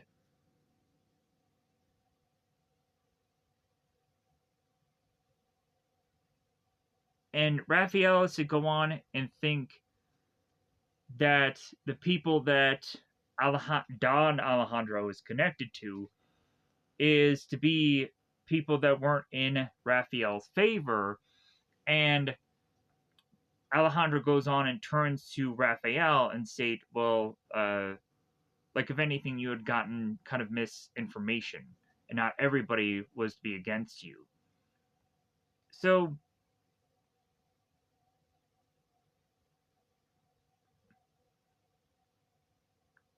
and I think at some point Alejandro talks about how he's to have come from like the Queen of England or something like that, or the United Kingdoms or something like that. I'm very confused about the whole. I'm kind of lost in the details of this because even in the movie, I'm just kind of like, what? Because there's a whole like throwing around of things that just didn't quite match up well for me with who Alejandro really is supposed to be here, or pretending he's supposed to be. So pushing on here,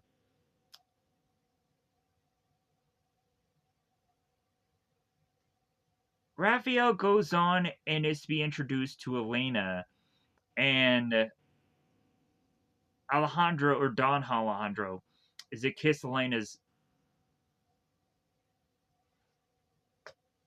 little hand there, and is to eventually realize that he is not to be with a gift on him. So eventually, we have Alejandro that goes on to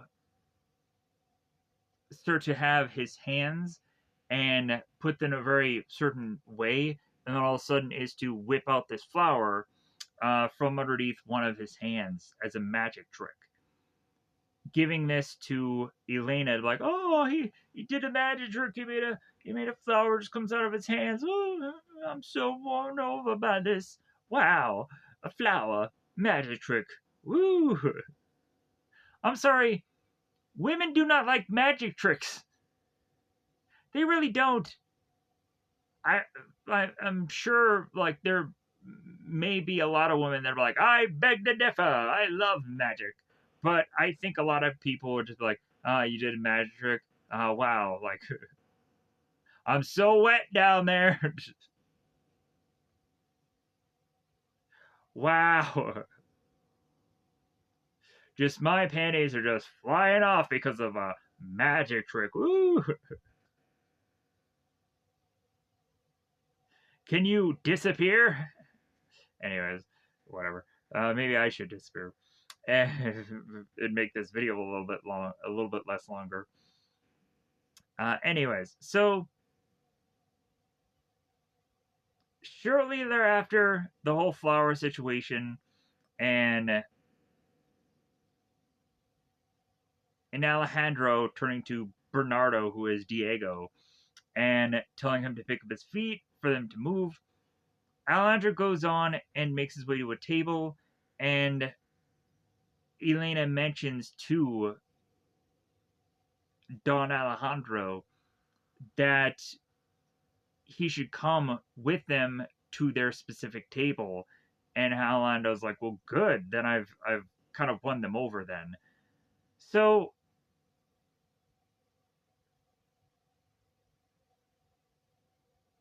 here's where we go on to have Alejandro, who's playing the Bruce Wayne part. So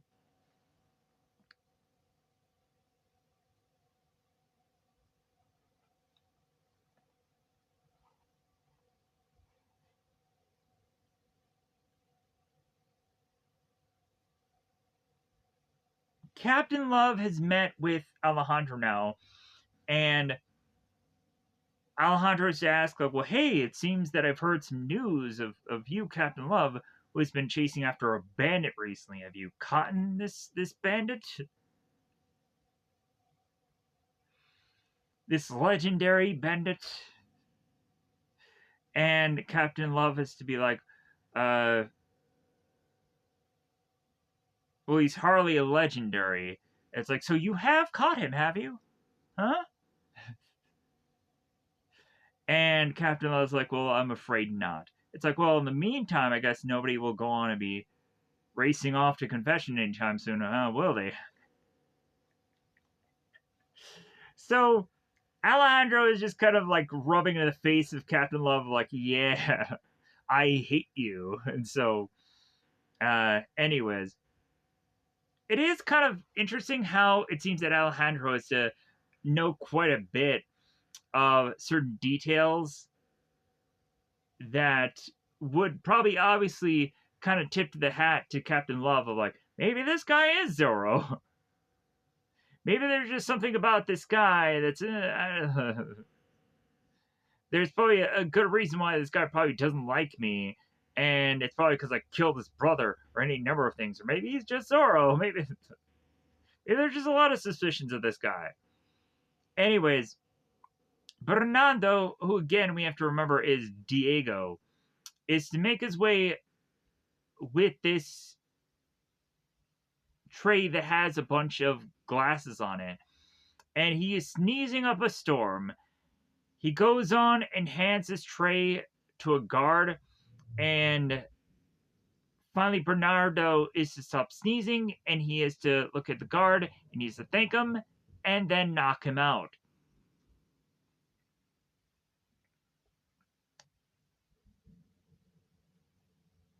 We continue to have Elena to talk about Zorro and how he is carving Z's into walls, and here is where Don Alejandro is to be talking about how playing swords and shooting guns, racing around on horses.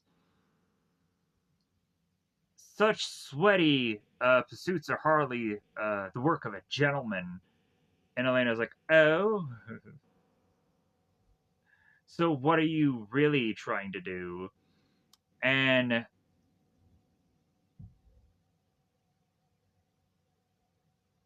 Alejandro goes on to state that he's just there to increase one's holdings, so to prove lavish comforts for ladies is really what he's here for.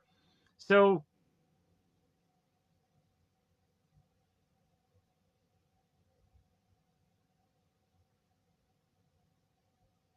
Raphael is to go on and immediately realize that his daughter isn't exactly winning over Alejandro. So Raphael is starting to nip it in the butt. Just like, well, yeah, like my daughter, she has a certain way about things, and she has a certain interest in certain politics. So, what can I say? I've raised her well. uh, anyway, so we have Captain Love that is going and ask Elaine to dance. What a douche. So we have Bernard that is going on and making his way and rummaging through Raphael's stuff, and we also notice Esperanza's photo in the background.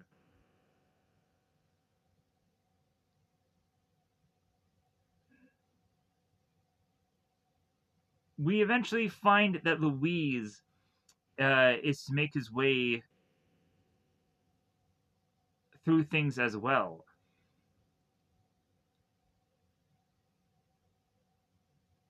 So we transition here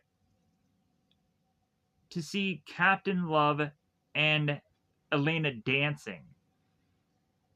And I love this part here where eventually Alejandro breaks in between the two of them, and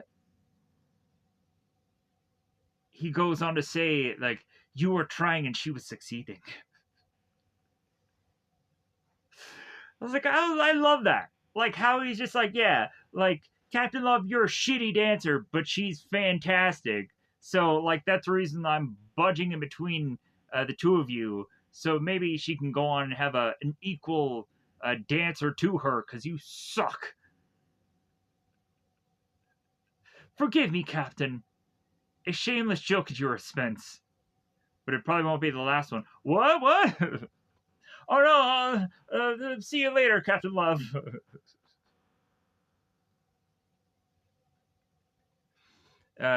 So Alejandro starts dancing with Elena. And Bernard, though, is to make his way out, spotting both Elena and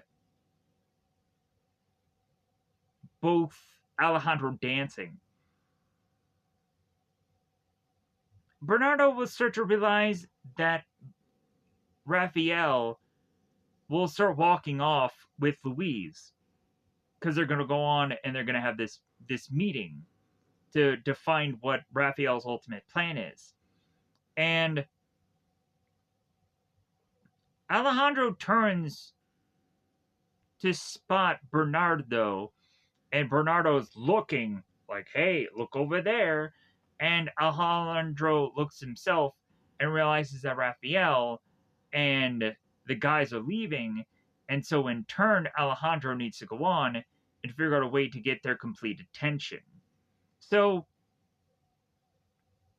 Alejandro goes on to tell Elena if she's willing to go on and do a dance that is a little bit more robust or a little bit more interesting here. To where Elena's like, well, of course, yeah. Give me all, like, give me all you got. So Alejandro goes on and is to kind of whisper sweet nothings to the the people playing the music there, the conductor and what have you, the band.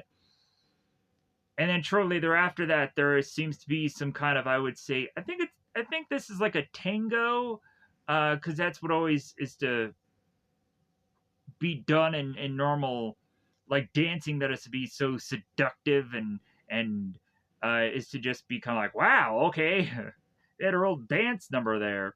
So both Alejandro and Elena, like, they're getting like so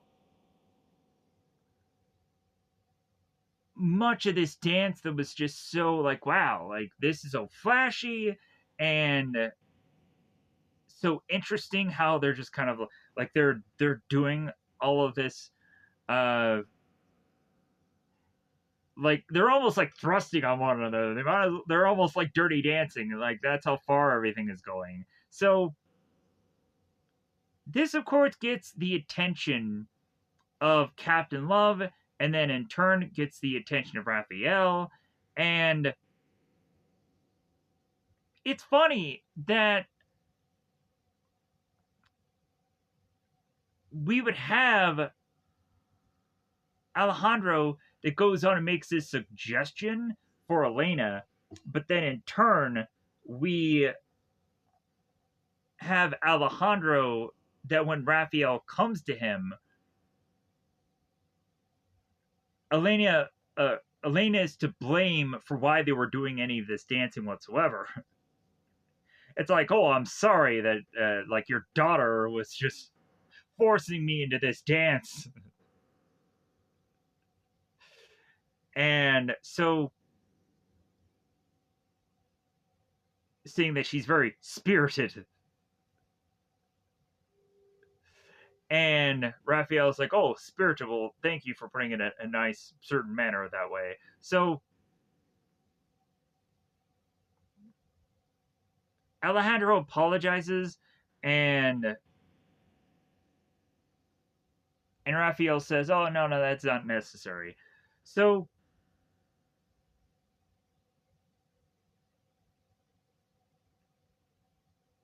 and then he follows it up with like, she's beautiful and impulsive, or she's young and impulsive, and her beauty is beyond compare.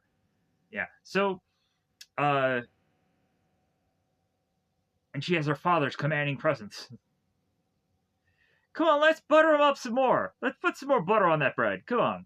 So,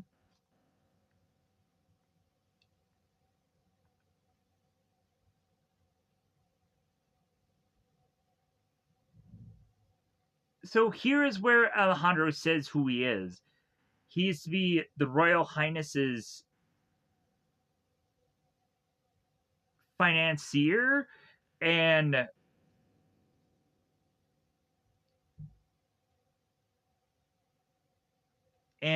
he wants to introduce Raphael to her courts, and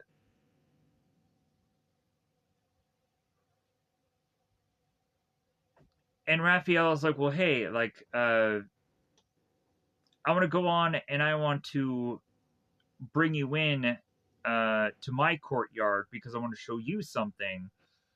And Raphael's like, oh, well, what is that?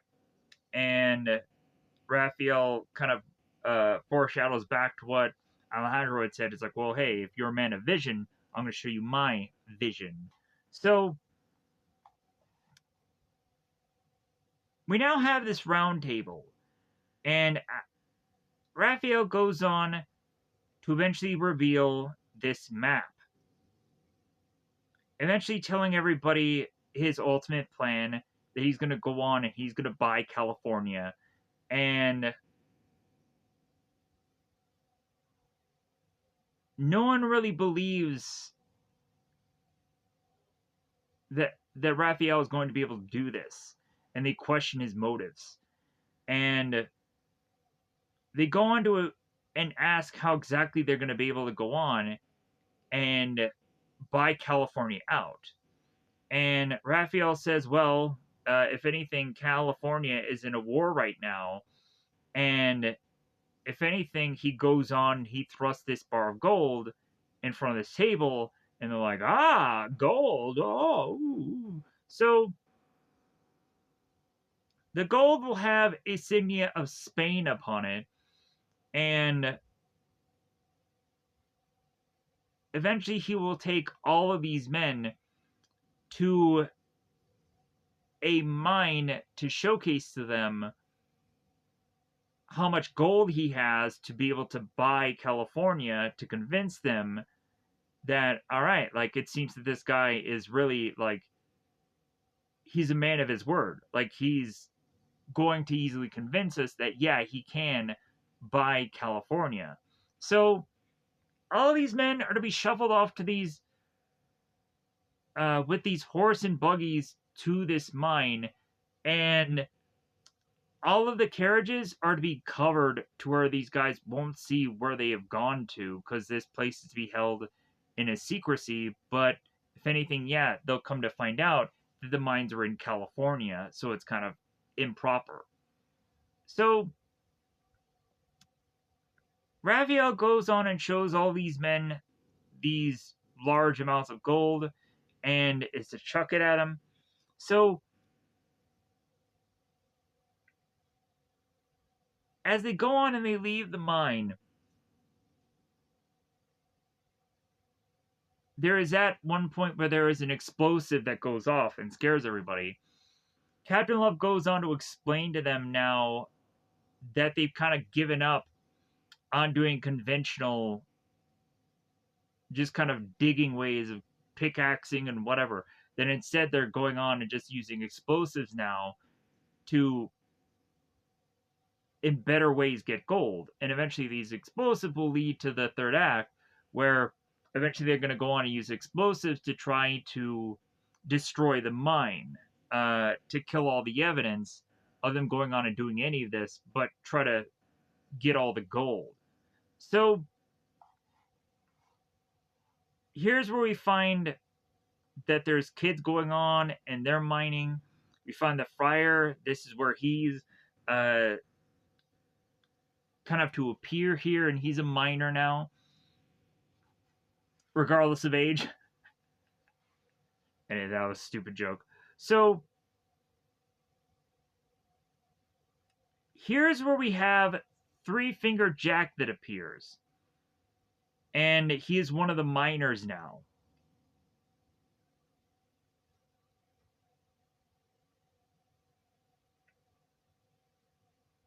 Jack goes on and is to welcome these guys to Hell's Outhouse. And he says how he's the legendary Three Finger Jack. And yeah, he may have gone on and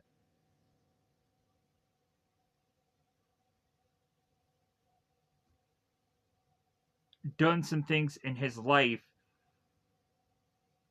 but it's to be not quite similar to any of these gentlemen. And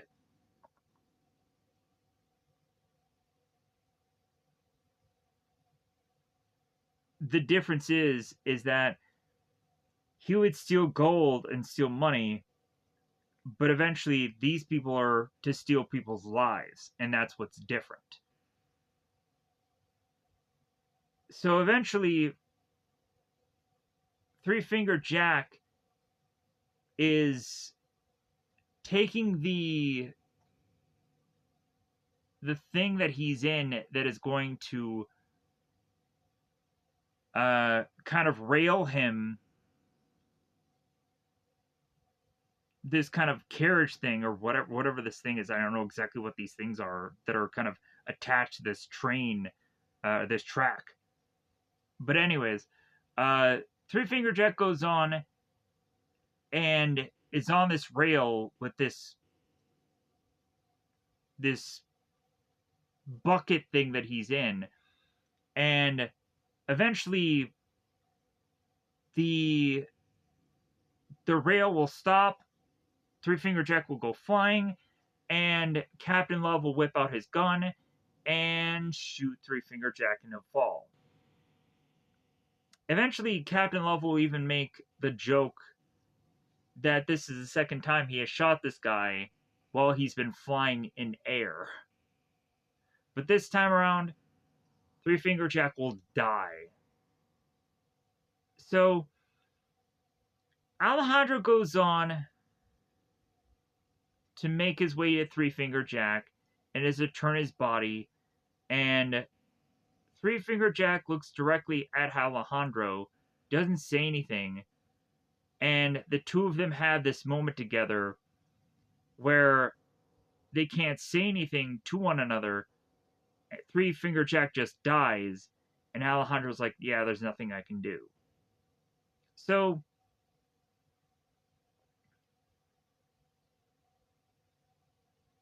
Alejandro turns to Captain Love and asks him if there's anything amusing, as Captain Love is smiling here.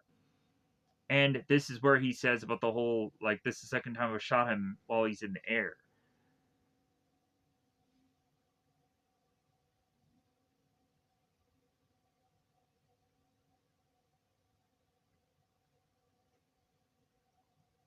Captain Love asks Don Alejandro if he's going to have some time soon for the two of them to talk to one another alone. And Alejandro is trying to push it off. It's like, well, maybe another time. And Captain Love is like, no, today, alone. So the next thing we see is Bernardo. Again, if you guys don't remember, Diego. Original Zorro, whatever. So, in disguise here. Bernardo is going on and talking to Elena as he's combing this horse. Elena is consistently asking Bernardo if they've met before because his voice is very soothing and so familiar. Eventually, Bernardo will talk to Elena and say how she used to be very much like her mother, and Elena's like, well, how would you know? And Bernardo says that she looks nothing like her father, so she must be more like her mother.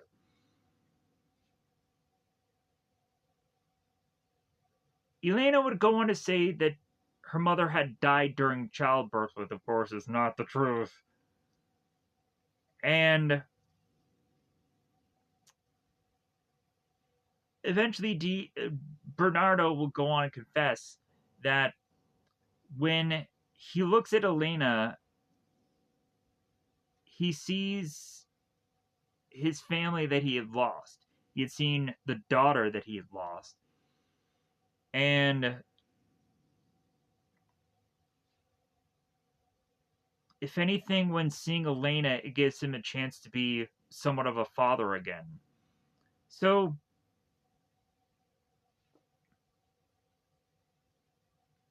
as Bernardo is just tempted to tell Elena the truth,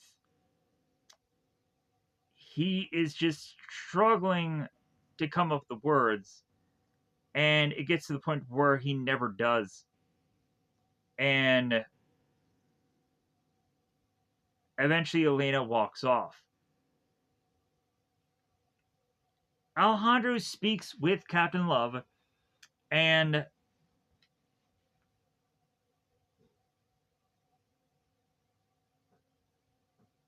eventually the reveal here is that Captain Love has these jars. This collection. I wonder how mint and box it is. Is there any scratches? I wonder what grade it is. Did he get it graded? Yeah. Well, come to find out that Captain Love's collection is a little bit weird, a little bit creepy. Almost seems kind of like, if you guys remember the show Walking Dead, we have the governor in that show who is to go on and collect certain things, very creepy-ish like manner. And Captain Love is to be just as creepy. So the big reveal is to really just see Alejandro's reaction as Captain Love is to thrust these jars in front of Alejandro's face, hoping that Alejandro will show his hand of him having some connection with the things in these jars. Three Finger Jack's hand within one of them, and also Marietta's head in the other. Captain Love will have suspicions that there had been one man missing from these three people, and Captain Love is to probably have the suspicion that that third man is to be none other than Don Alejandro himself. So, eventually,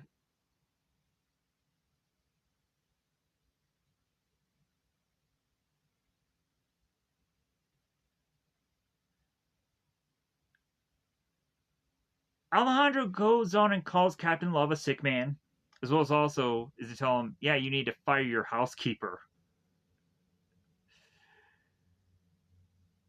And so Captain Love, the whole reason for these jars was that Captain Love was going to offer Alejandro a drink out of seemingly a jar, and then when he thrusts the jar into Alejandro's face, it's to be a jar that has a head and a hand in it. So Alejandro does go on and actually does grab a cup and take from the jar that does have the head in it, and he drinks from it, and he toasts to Captain Love's health, and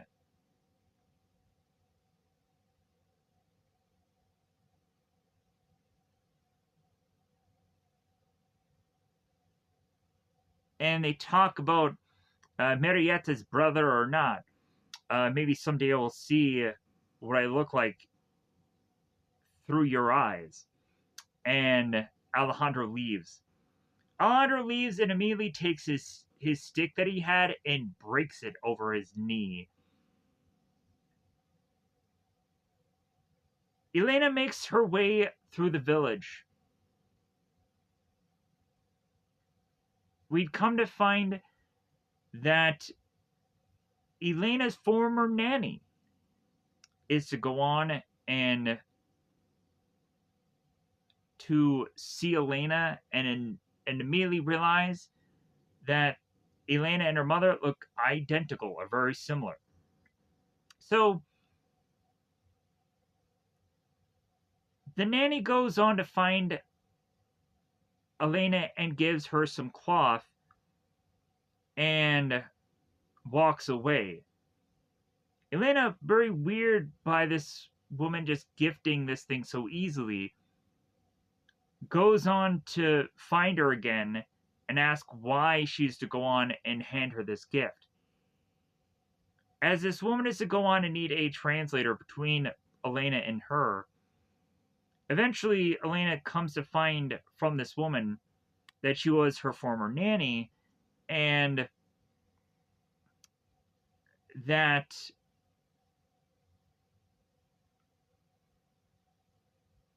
Elena will find out how there are flowers near Elena's crib, and how Esperanza and Diego were actually Elena's mother and father, and a lot of things that Elena cannot completely understand or completely buy into.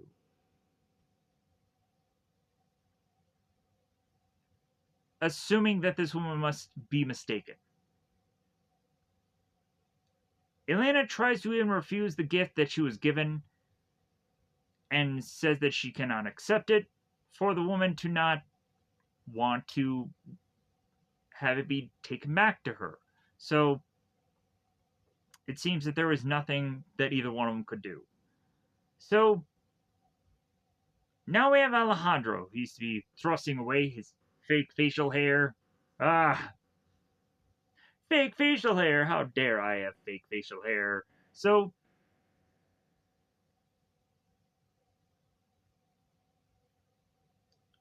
Diego ends up asking Alejandro if there is a way for him to figure out where the mine is again.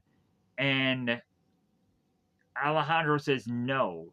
Like, if anything, the windows on the carriages were covered. There's no way to retrace his steps. You can't figure it out.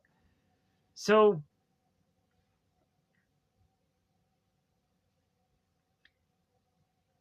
Alejandro is mentioning about the people in the mine are dying and there's nothing that they can do. And all that Alejandro can think about is Captain Love. Man, he's really into that Captain Love.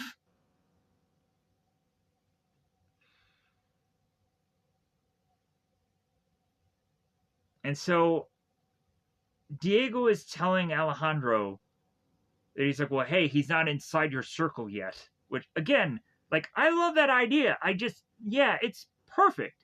Like, I love that. Yeah, like, them coming up with that brilliant idea. So, like, it's always interesting how, like, these characters have to really earn and be ready for things and realize that for the story, like, it's not the perfect time for someone to go after this character, so like they're not in their circle quite yet. So Alejandro blah, blah, blah, blah. Alejandro mentions to Diego how he misses his brother. And Diego's like, your brother is dead. Because in all honesty, Diego is going through the same thing. The exact same thing. As well as also, like, when Diego was being Bernardo and was talking to Elena, that whole scene there, like, Diego is tortured within that scene. You could realize it, that Diego was wanting to tell his daughter the truth, wanting to say, hey, I'm your father, and like, I knew your mother, you look just like her, and because I know, because I I loved your mother. But also, if Bernardo would have gone on and said to Elena all of this, she wouldn't have bought it. She really would not have. It has to take Diego forcing a blade to Raphael to reveal these secrets to Elena later on to finally just be like, okay, what is all to be said here is true. So, but back to what's going on here.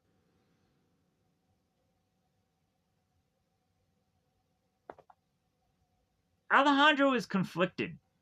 He realizes that he has to do what's needed, but all he feels is hatred. Hatred for Captain Love. And so Diego's like, well, you just have to hide that hatred. And you have to hide it through a mask. Here you go. You've now earned the Zorro mask. The legitimate one. That we probably just bought off eBay. It was only $2. Wow. So the next thing we see is Captain Love making his way to Raphael. And Raphael is going on and talking about the independence of the Republic of California. And shortly thereafter, there is to be a guard that is to be alerting both Raphael and both Captain Love of something that's going on off in the distance. Raphael comes to find that there is a big, huge flaming Z seemingly out in the desert well beyond. So Raphael's going to realize, oh my god, Zorro is making his way here. Oh no, what can we do? So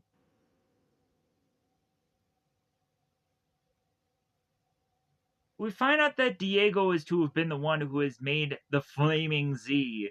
This is like freaking Daredevil all over again. There is to be a robot chicken thing where uh where they make fun of the whole like Daredevil thing having the flaming D's. And they do like a whole like extended cut thing where Daredevil is trying to figure out how to put the two D's and put them into flame and everything like that. So like setting up that weird goofy scene. So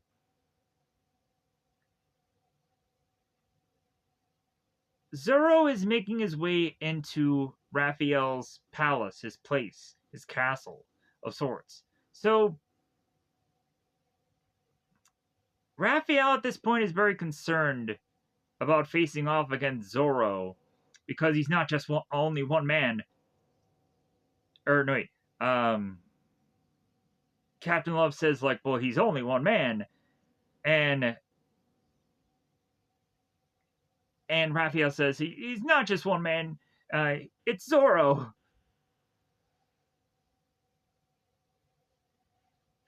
He's not a place. He's a people.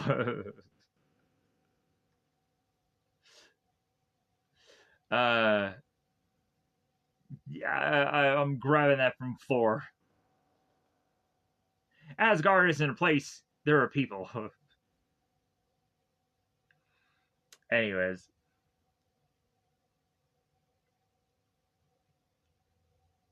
They go on and they realize that there's a possibility that Zorro could put an end to their plans. And if anything, I guess they really need to realize that they need to kind of strike while the iron's hot or kind of cut their losses at this point. So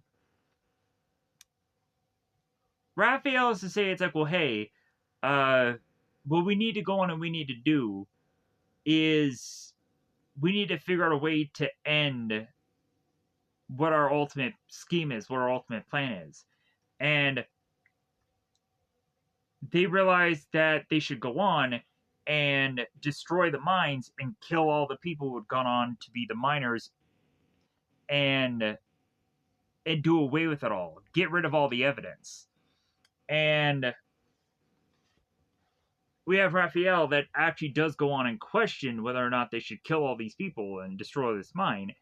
And Captain Love is like, well, yeah, obviously. So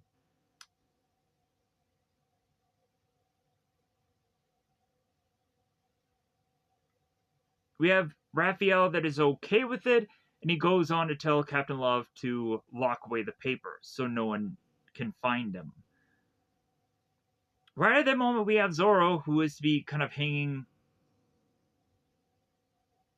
ceiling above near them, and is to take his sword and is to grab onto the paperwork to get it away from them. And as soon as Captain Love grabs for his own part of the paperwork, which is not the same as the one Zorro has, he starts thumbing through the paperwork and realizing that it's incomplete, screaming out for the guards. As Captain Love turns, there is to be Zorro that appears in front of him with a sword. As now Zorro is to have his sword so near to Captain Love's chest, as two guards arrive at the scene, we'd have Zorro that is to be forcing the two guards to make their way close to Captain Love, bend over, and eventually Captain Love to move so that way Zorro can kick these guys out of the window so they go flying. Shortly thereafter that, we would then have both Zorro and Captain Love going into a sword fight. honestly, Captain Love is, with his strikes, I feel very aggressive. Really interesting fight out here. And that is actually really interesting to see because honestly, Zorro is not fighting from a place in anger, even though he really wants to get his revenge. You could really tell how, like, Captain Love is very aggressive and very angry when he fights, but Zorro is very calm. It's very interesting to see this fight here, uh, where it should actually be the opposite, where Zorro should be fighting within a place of anger, and Captain Love probably should not give a shit because this is freaking Zorro. He doesn't have any clue who this guy really is. So,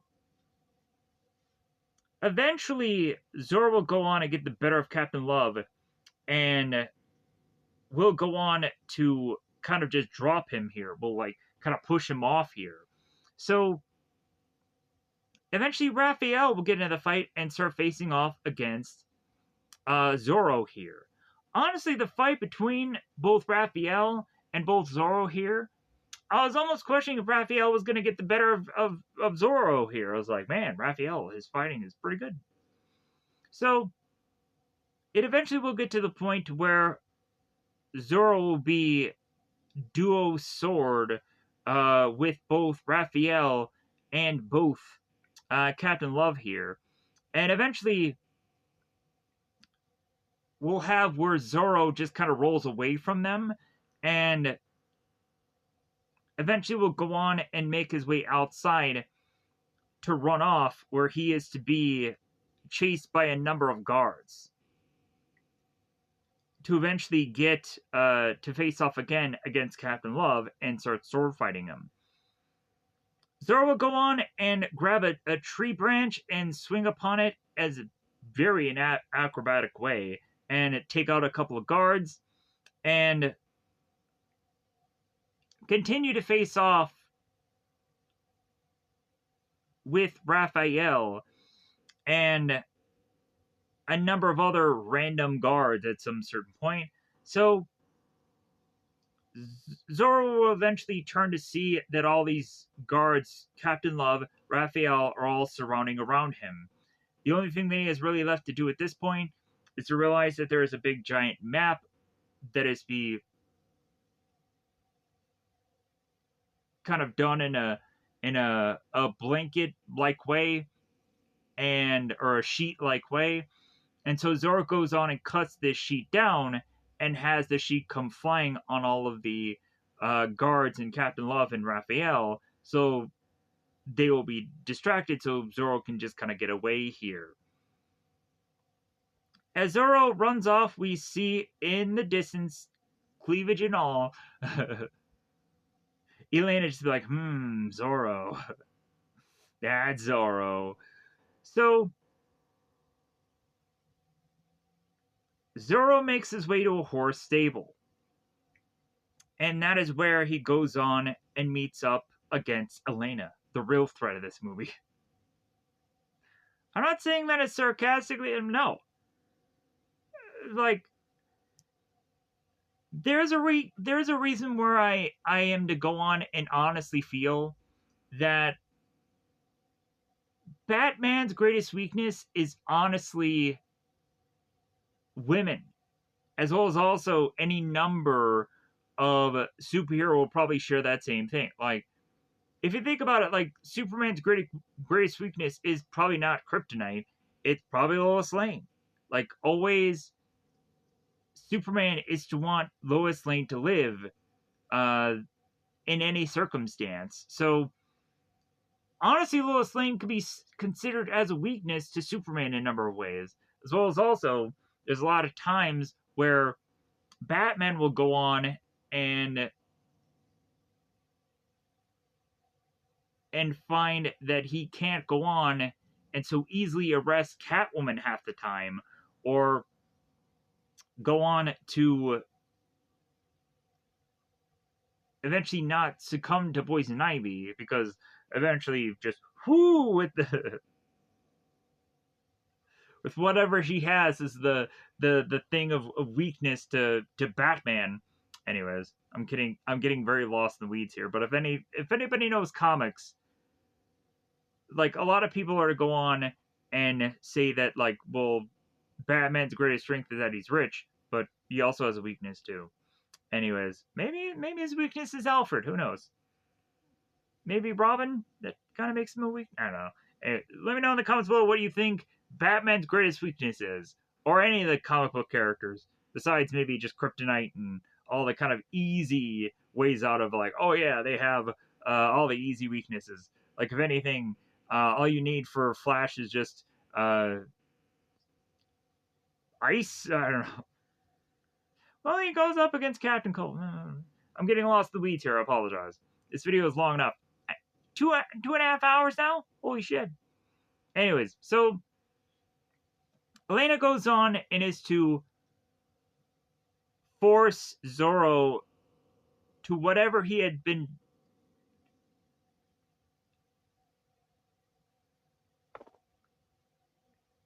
taken from. Blah. Elena is to try to have Zorro give back what Zorro has taken from Raphael. Let me that was a better way to say it. So the further and further that Zorro does not agree to Elena's demands, and the further she thrusts a sword into his neck or anywhere around him, and how he just consistently just takes a finger, just bats it away. It's like, nah. So Zorro goes on and tells Elena, it's like, well, hey, I don't have time to be your practice dummy. Like, I don't have time to instruct you about how to fence and this and that. And Elena's like, well, hey, I've been practicing since I was been 4. So I'm like, god dang. Elena is to be like trained like Zorro before she had been Zorro. So Elena could legitimately go on to have been Zorro if Elena knew. If only Elena knew that she could have been Zorro. Yeah. We could have had a female Zorro in this film, and I would have been okay with that. That would have been sweet. Like, I think at one point there is at some points where there are female variations of character, and I'm fine with that. Heck yeah. Give me female Zorro. I'd go on and I'd see that movie. It'd at least be something really drastically different for the character. It depends on kind of the direction of which they were going with, but like still, like I could watch a film like that, female Zorro, heck yeah. So it doesn't really matter anyways who is Zorro, as long as the story's good enough. So Zorro decides that since it seems that Elena is to be qualified to face off against him, the two of them go into swords. So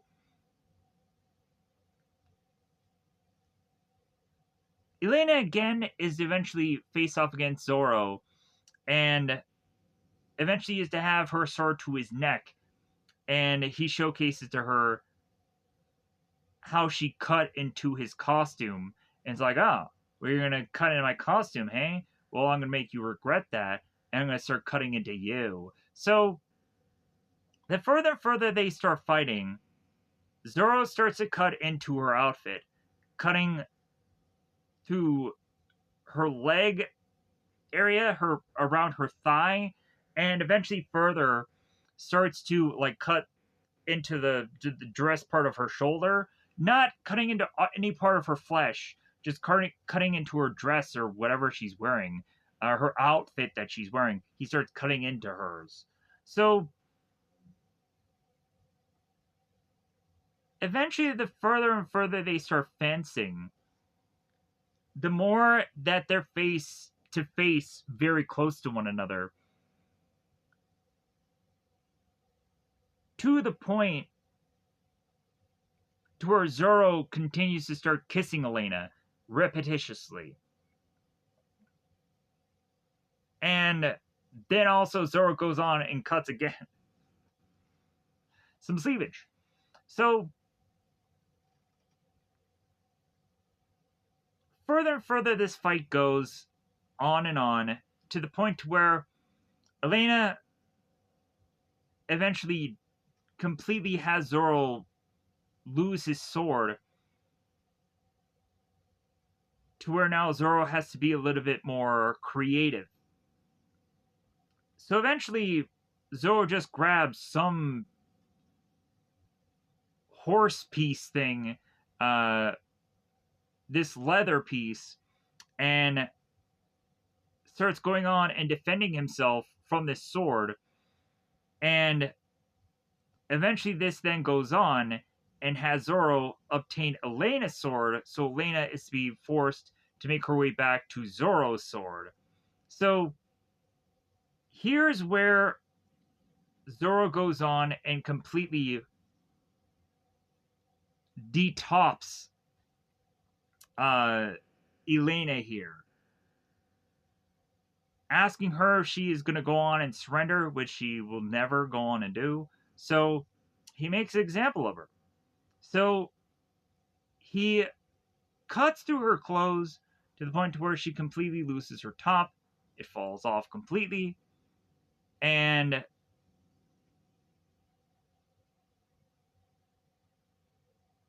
so Elena grabs Zorro's hat and puts it over her boobs. And Zorro takes Elena's sword, thrusts it into a wall, and then reobtains his own. And then bows and says, "Goodbye, senorita." And he walks off. After also grabbing his hat and putting it on and leaving. Raphael makes his way to Elena, and Elena is to grab her other top that she had taken off and had put off to the side before they had gone on to this sword fight. And Elena is covering her boobs. Elena goes on to talk about how she had fought Zorro. I almost said Zero again. And Raphael's like, "Oh, like you saw Zero? You saw Zorro? Like, did you recognize him? like, how was he? What was he like?" And Elena goes on and says how he was vigorous, and Raphael's like, "Vigorous, really?" So the next thing we see, so here's where I'm a little confused, right here, because we would have the Flaming Z. That obviously is to be presented like seemingly almost at a night time, or almost like probably like dawn, right? So Zoro is to kind of break into this castle and fight all these guys. And we go from almost either late at night to probably like dawn, right? And how long have they really been fighting here? Because it looks like when Zoro is going on facing off against all these guys, all these guards and this horseman, it feels like we're at a good chunk of day. Like this isn't still like dawn, where it'd kind of be more like in between, like a certain kind of shade of dark and light. No, like it's just straight up now, just during the day now. And that I'm to just go on and kind of be baffled by in this movie, where I'm like, wait a minute, like we went from being able to have flaming Z to now like we're like seeing like that it's day out, and I'm just confused about the whole time of things. So, but anyways, let's cut to this. So Alejandro goes on and whistles for Black Beauty or Black Ear, whatever the heck this horse was called, and he whistles for it, and the horse goes on without him. And because he tries to get on the horse, and the horse ends up smacking him into a tree, having him fall off. So eventually the horse just keeps going. So what happens is that the guards are just going on and just chasing after a horse that they think is Zorro, and they're wrong. So Zorro just goes on and is to find when the guards are just riding by, and he finds the last guard, and he jumps on the last guard's horse and knocks him off of it, and then starts to get onto this horse and starts to get all the other guards and starts punching them, and eventually does all these flips all over this horse. It looks really cool and very like you're using a lot of energy to do all of this acrobatic nonsense, but it just kind of looks cool on camera. But I'm just still like, did you really have to do all of that? Did you really? Was it necessary? So, because at one point we have Zorro that's on this horse and he's flip flopping around so that way he can just be just on the horse from from uh from behind. So Zorro is going on and he's sitting on the horse, but like the ass is in front of him. And so now the horse is going on and keeping up a good pace from this guard. So the guard looks at him and is like, huh? And so Zorro goes on and knocks this guy out and goes on to then get back to having his face matching with the horse's face, the horse's head, and gets on to eventually get on top of of the two horses that are next to him, and he goes on to jump onto two horses that have two guards on it, and they're both kind of horses that are right next to one another. So Zorro goes on and takes the guards and knocks their heads together and knocks them off their horses. And now we have Zorro that is going on and riding two horses simultaneously, and because he has one foot on each horse. So we have Captain Garcia, and he's the only one of these guys left. And Zorro just goes on and is to, with two horses, ride so fast that he even is to have his horses ride over Garcia's horse that's in the middle of the two of them. And so basically, Captain Garcia could almost hit Zorro's crotch and take him out that way, but he doesn't for some goofy reason. So what instead happens is Zorro just goes on and is to basically get over Garcia and is now riding the two horses in front of Garcia. And so now Garcia's realized, oh, where the heck are all my other guards? So he looks behind him and he realizes that all the horses are completely empty. He realizes he's the only one left. So Zorro now goes on to find that there is a tree branch coming, and so Zorro has to realize that he has to go on, and he has to jump over the tree branch, and then get back onto both horses with his feet. Which amazing skill of whoever this trainer guy was. Wow, was that skilled. So immediately after that, we have Captain Garcia, and he immediately hits the tree branch, freaking hits the dirt, and he realizes, like, oh, well, like, I guess I lost. So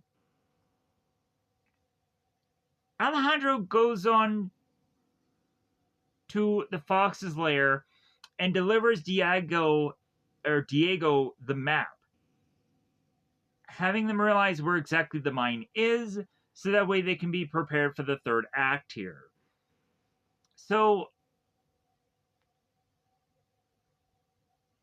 Alejandro is to mention how there's probably to be 25 to 30 guards at the most at this place.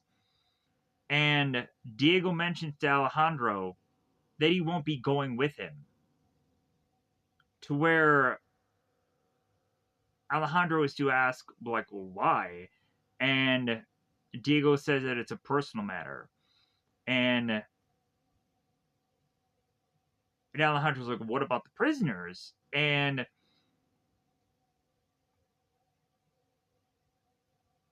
Diego's like, well, hey, I gave my life enough to them. So, and I've lost my wife and I've lost my child. So,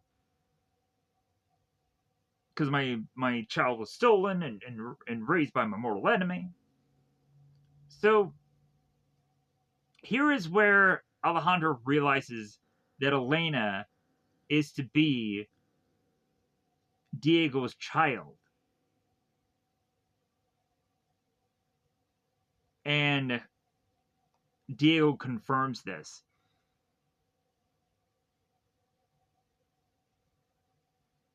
So Alejandro's realizing that Diego really wants to go on and cement his revenge now. To finally get after Raphael and kill him finally. Because it's time. Because maybe Raphael is finally within Diego's circle, right?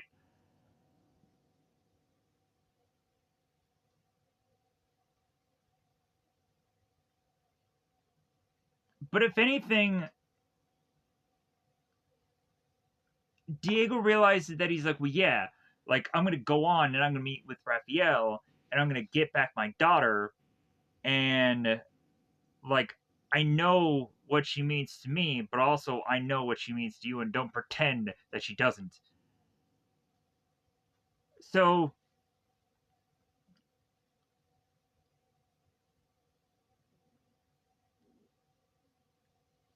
Alejandro is telling Diego, like, well, hey, like, what were you telling me before about personal feelings and how we should bury them? And was that all a lie? And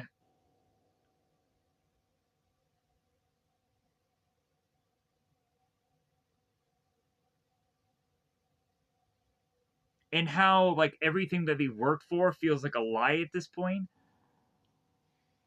And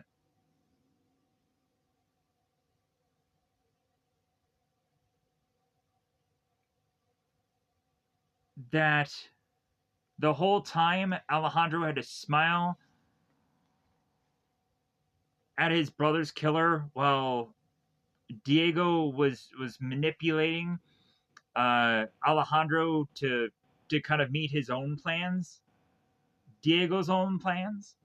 Like, is that what all this was for? Is that what all this is led up to do? So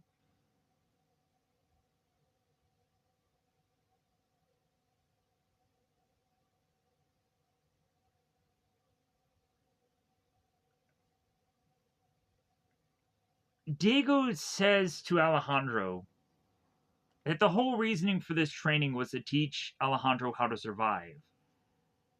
And that specifically for Elena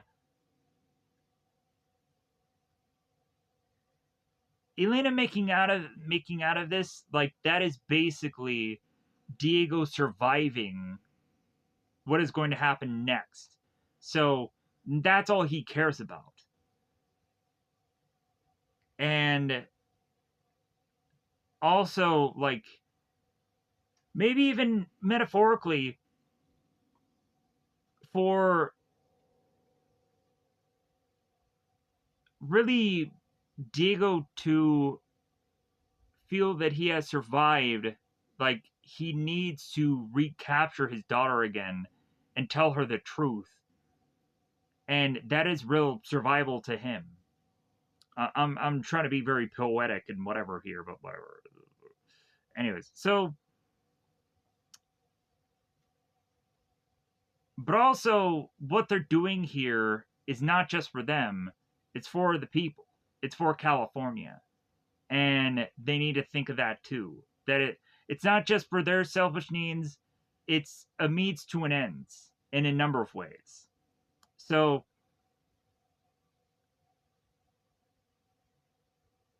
and they will always still need their Zorro.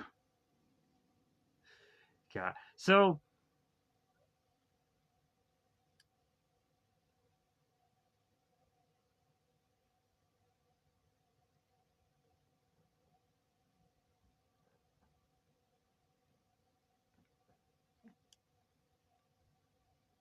Captain Love goes on to meet up with Raphael, and Raphael is obviously upset because, of course, he goes on and asks Captain Love, it's like, well, hey, do you have the map yet? And Captain Love is like, well, nope, don't have it yet. So they're making plans to, if Zorro is to go on and do anything, that they have something for it.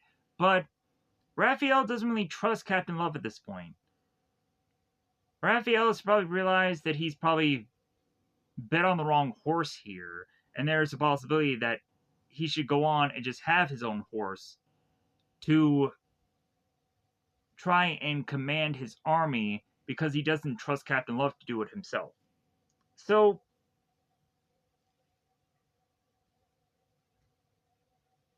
Captain Love, or Captain Love, Raphael walks off here, and all of a sudden in the shadows, we find a sword come out, and we come to find that Diego is to be at the end of it.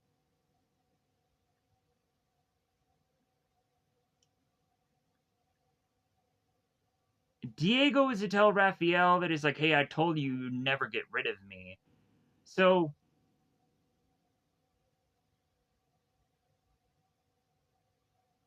Raphael's to say to Diego, it's like, well, hey, you're not the Zorro that I've been seeing lately. And Diego reveals, no, I'm not the new Zorro. If anything, that's Don Alejandro. That's who the new Zorro is. So,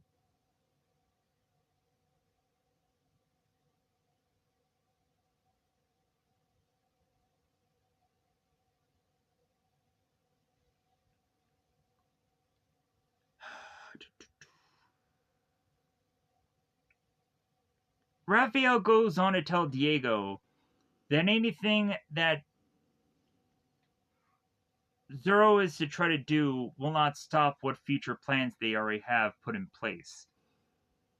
And Diego goes on to state, call out for Elena. Call her now. It's kind of like in Terminator 2, where the liquid metal guy goes on and says, call for John. Call him now. And then he like puts a sword to Sarah Connor's like body. It's like, I know this hurts. Call for John. So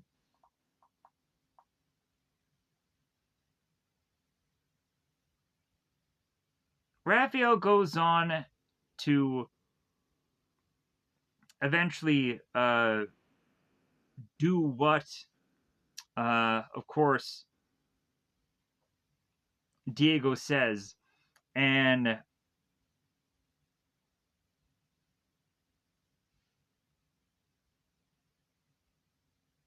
because this guy is to be at a point of realize, or Raphael is to go on and realize that Diego has lost a daughter once, so feasibly he wants to just take Raphael's at this point. So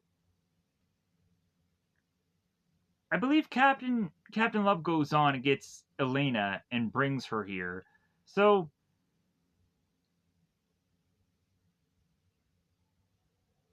Elena goes on and is to find out the truth here. The truth is to be confessed. So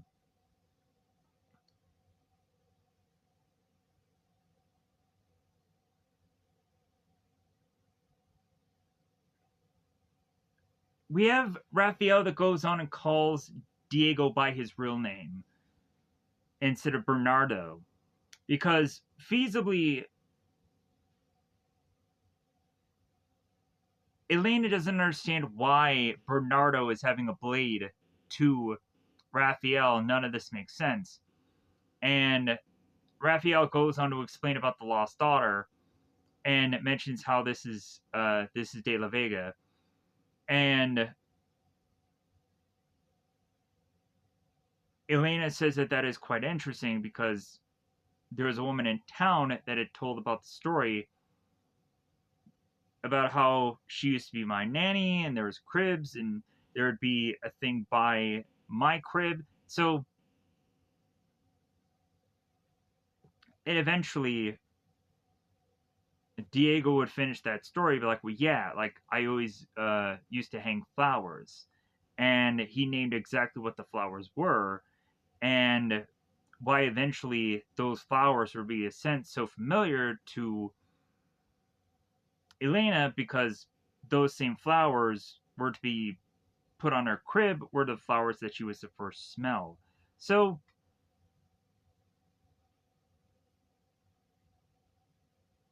eventually guards are to appear here and Elena is to protect Diego from uh from him getting shot. We have Raphael that is to want all the guards to not fire because again it might hit his daughter. So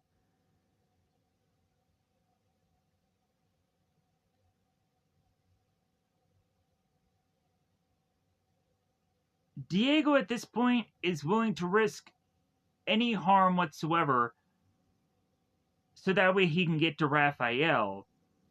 But there is a chance that Diego will get shot, and that's something that Elena refuses Diego to go through, begging him, please don't do this. So eventually, Diego does give up his sword, and he ends up getting shucked into a cell to be arrested, or some room to get arrested. And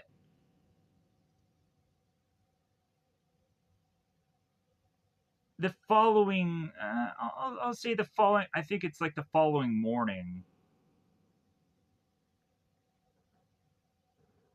we'll find that Elena is to free uh, Diego because she believes him, she trusts him. So Captain Love is to be at the mine getting everything ready for all the explosives. Raphael is getting all the bricks of gold all together and touching all of them. They're rigging this huge fuse to eventually go off at some point. And one of the guards go on to find that one of the miners faint because of exhaustion. So one of the guards ends up calling out for water. We'll find that the person who is to have gone on and fainted goes on to get a thing of water, and as soon as he looks above to see who is the person who is giving him water, it's a man in a cloak, and he is to be wearing a mask because it's Zorro. Zorro goes on and is to do the exact same thing that the other Zorro had gone on to do to him, is to give him it's foreshadowing from how one Zorro is to do the same as the other. So we start to see that all these wires are collectively to be gathered and connected together, and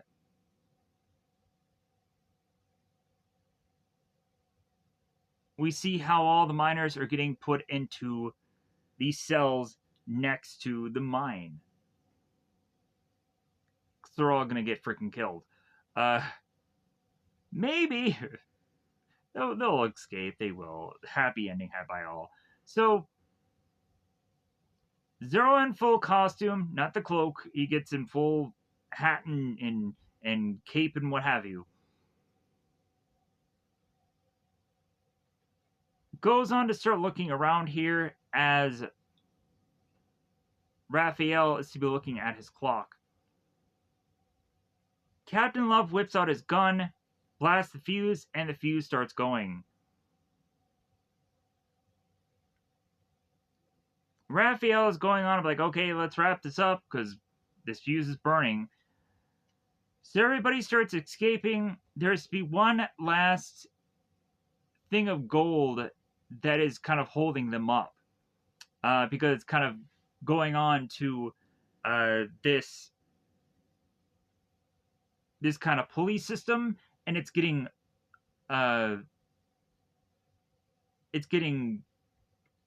raised to have them take all this gold and carry it off. But eventually, that police system that is being raised will eventually get stopped at some point to stop these guys from going on and finish what they're meant to do.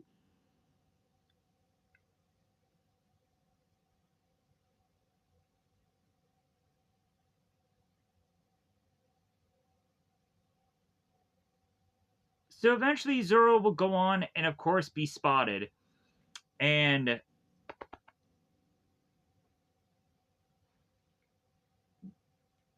eventually he starts running around. Raphael is to go on and tell everybody to be stayed alert. And so we see at a point where there's to be this source of power where this kind of like this wheel is consistently turning and it has water in it. And eventually what Zorro tries to do is takes a ladder and tries to get the wheel from stop to moving, so that way it stops the gold from getting to where it needs to go. It's to have stalled going up. So we have Captain Love that is to go on and cut the fuse so it doesn't keep going. So it's kind of stopped what has happened here. But eventually the fuse will get lit again once explosions start to happen. Two random guards go on and start looking for Zorro right around where that wheel was. And eventually Zorro will be on like the top of this piece that they are not looking at because they'd have to look above. So Zorro comes flying from up above and takes them down, and Zorro starts going on and starts taking down these guards, these guys in these hats, these like cowboy hats. So Raphael goes on to whip out this gun to try and shoot Alejandro, Zorro. And Zorro starts to go on and continue to take down these guys as eventually Diego is to stop Raphael from trying to, of course, shoot Zorro.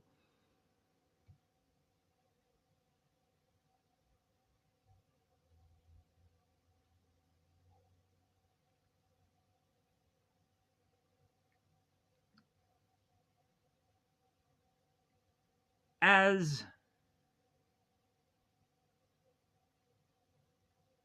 Diego and Raphael, it seems, are going to go into a fight here. We also realize that Elaine is going to be present for all of this. So it's kind of hard to kind of be sure what exactly exactly Elena should be on here, but if anything, we're still hoping for the good guys to win.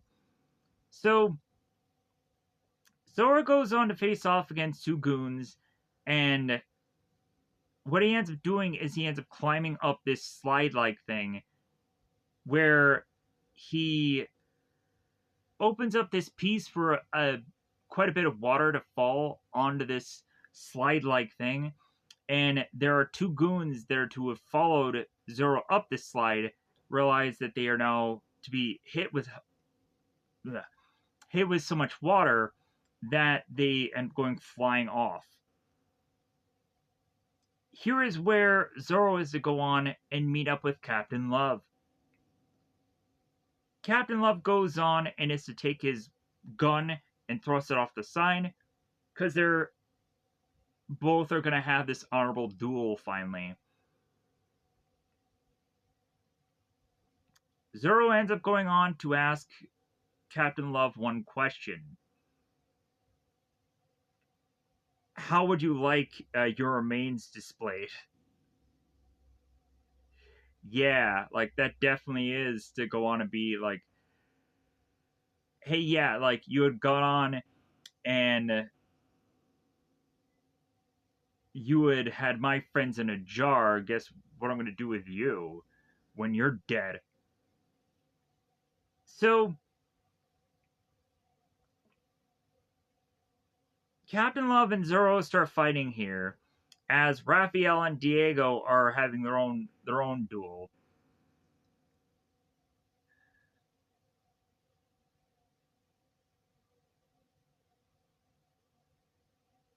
Uh,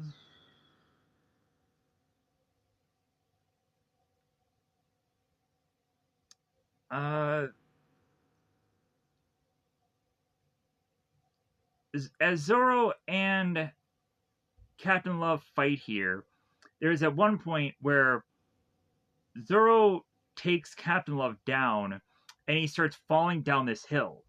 And Zoro is to follow him and he takes the shovel as like a almost like a surfboard, and he grabs these ropes and he starts sliding down.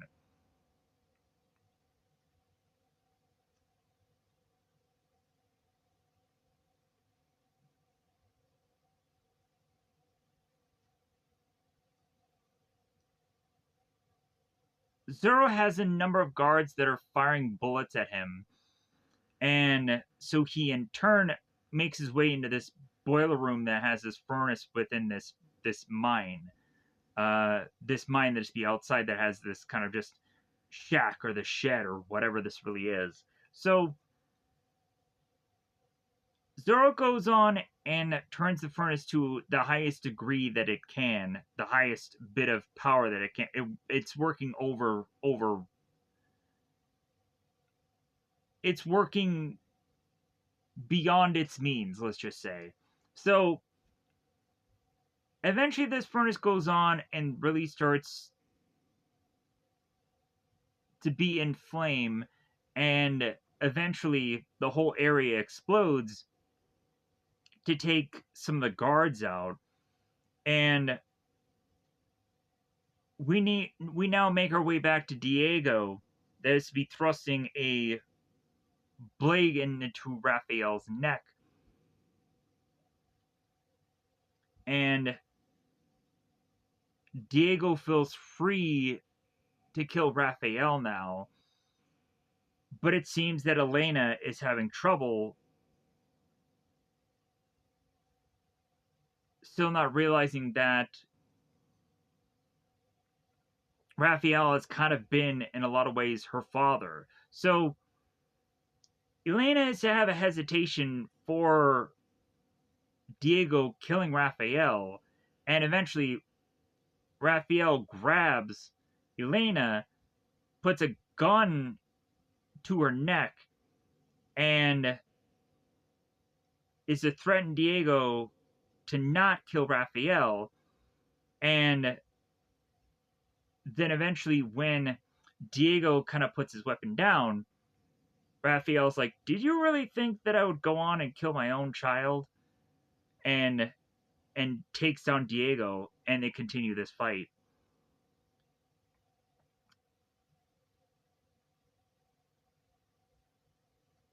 Zorro and Captain Love meet again, and they thrust their swords at one another. Diego is telling Elena to focus on the prisoners and to try to figure out a way for them all to escape here. Elena has a gun on her, and eventually she will blast, I think, some of the guards, but then also she will blast some of the locks that are on the cages to get everybody out. Eventually, she'll be thrusting her back of her gun to try to hopefully break these locks. So Zorro goes on to carve up Captain Love on the face, but does not go on and cut a Z into his face. Instead, he cuts an M for Mariette. Um, of course, Alejandro's last name, but the name of also his brother.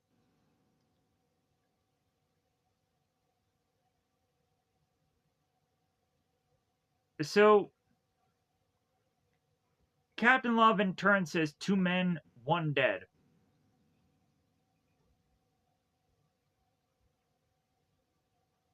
As they continue to fight again. So,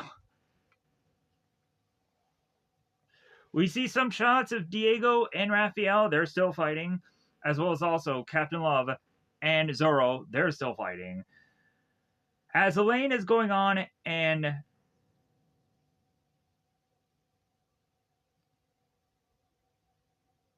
doing what she's doing, as the fuse is now lit and is starting to further escalate that this is now a race against time here.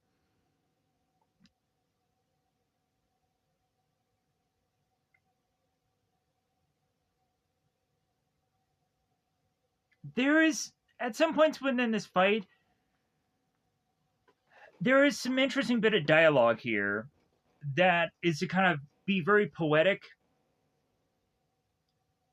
Captain Love at some point has returned to Zorro and state how much better of a fighter he is than his own brother, because his brother would have gone on and shot himself in the chest by now.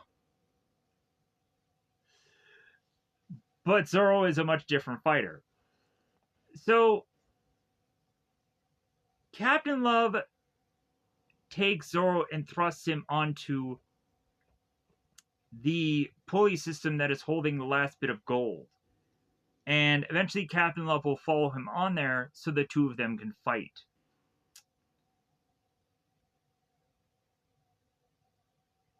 Eventually what does happen here is finally Zorro does go on and strike Captain Love into the chest, which would seem like the definitive blow here, but it seems that Captain Love is a little bit, like, not quite exactly dead by this point.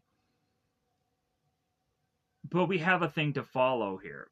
As soon as Alejandro is to stab into Captain Love's chest, he reveals his mask so that way they can look both face to face as Captain Love dies.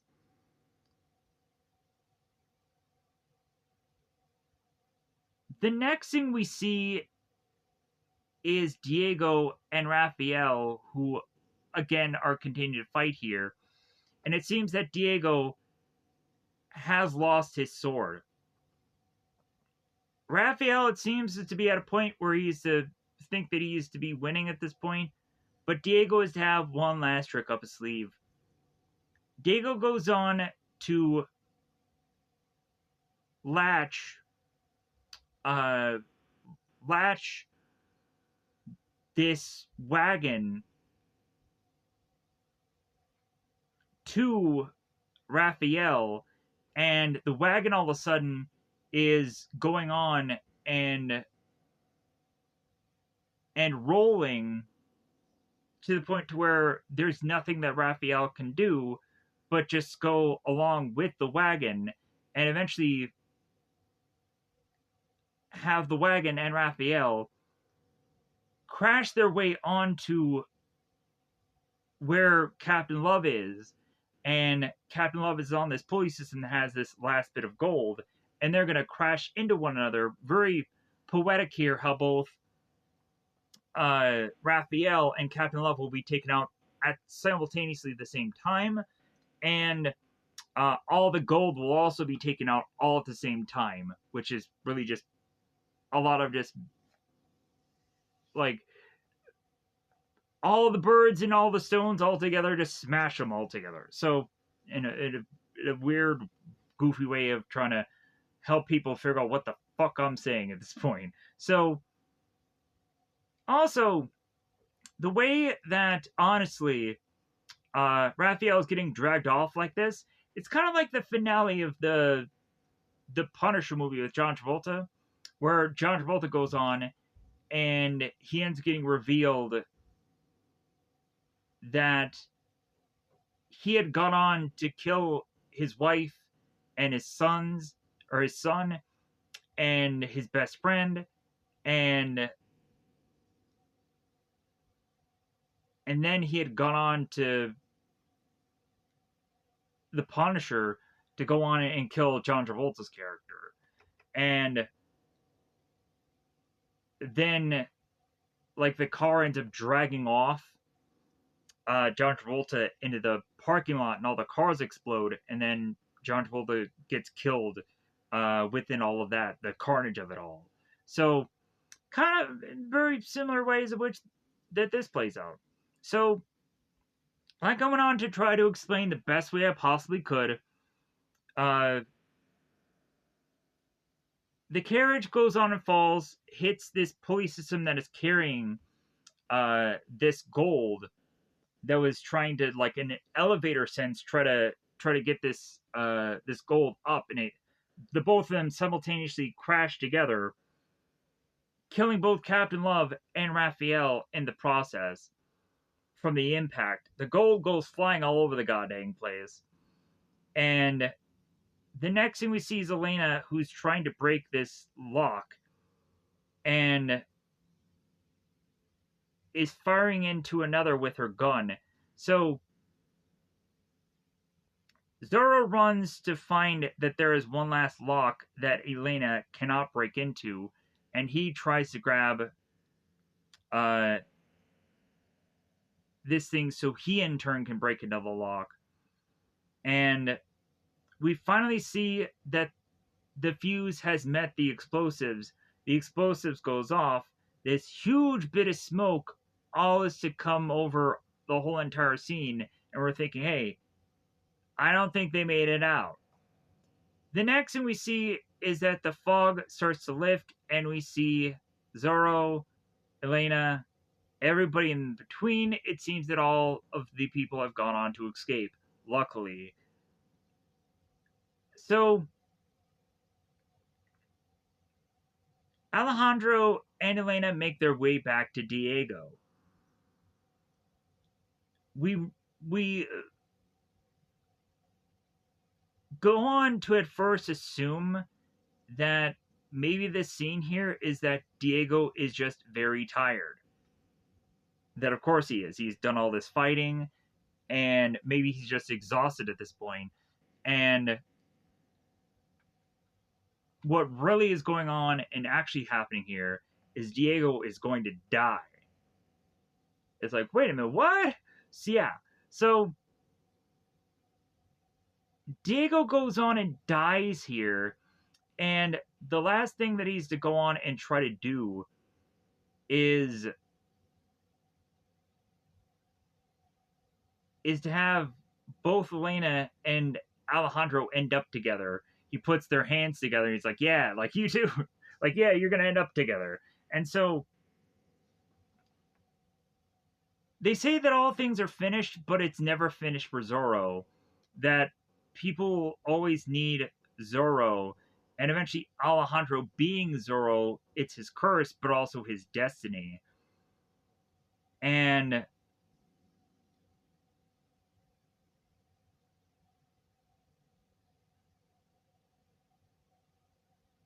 Diego realizes that he had finally found Elena just to lose her again. And Elena's to say, it's like, well, no, you will never lose me, father. And so she kisses, he just kind of kisses his hand. And Diego says, you are just like your mother, like same smile, same eyes, same mouth, same spirit. And shortly thereafter that, Diego dies. Alejandro thrusts Diego's head into her collarbone and is to be just so sad and just so upset. So the next thing we see is so much time has passed now. We come to find that the relationship between both Alejandro and both Elena had gone so well that there had been bun in the oven, baby had been birthed, and now we in turn replay out what had similarly happened to Diego in the very early stages of this movie to feasibly now have Alejandro go on and be telling his son another rousing story of Zorro, and eventually, oh yeah, he had gone on to name his son after his brother. His brother's first name is the exact same name as this baby, so that's kind of cool. So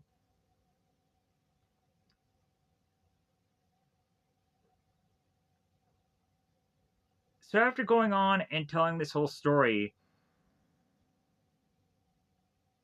about how he had fought like a lion and this and that, and then all of a sudden Elena comes into like, what was that? You fought like a what now? And Alejandro's like, I fought as safely as possible. Yeah, safely as possible. Yeah. So Elena's like, is that really a best way to kind of put a baby to sleep? And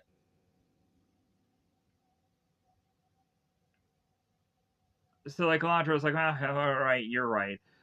So Alejandro turns to the baby. It's like, sleep tight, son. So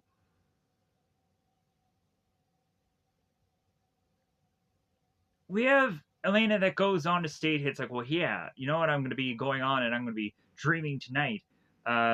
Which Zorro should I be dreaming of?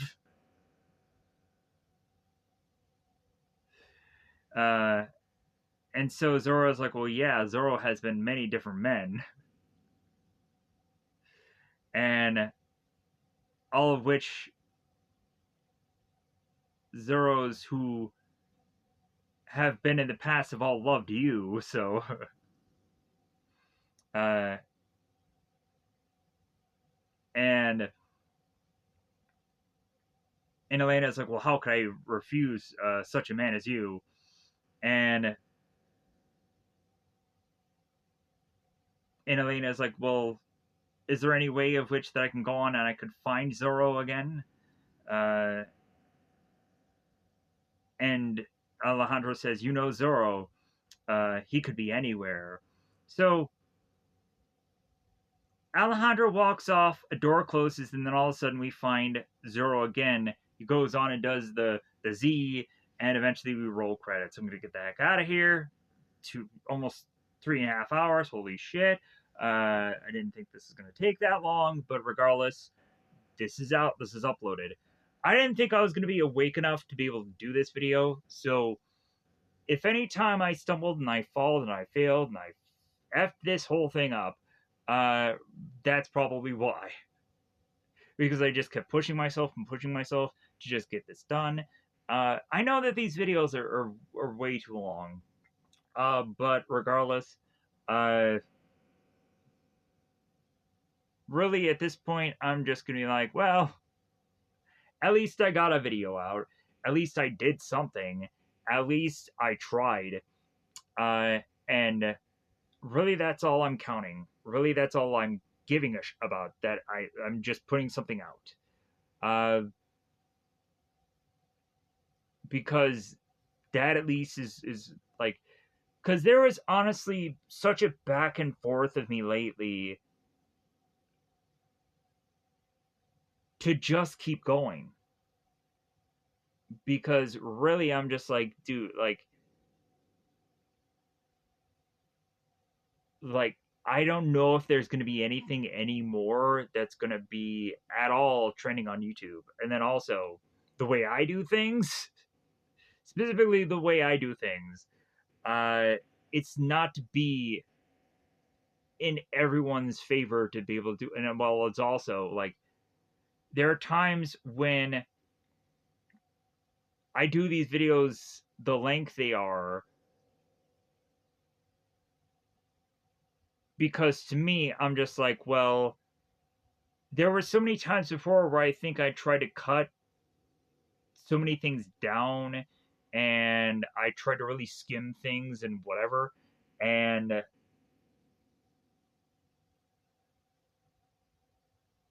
that was good and fine and all. And I'm sure people got the meat and potatoes out of it all, and that's fine. Uh,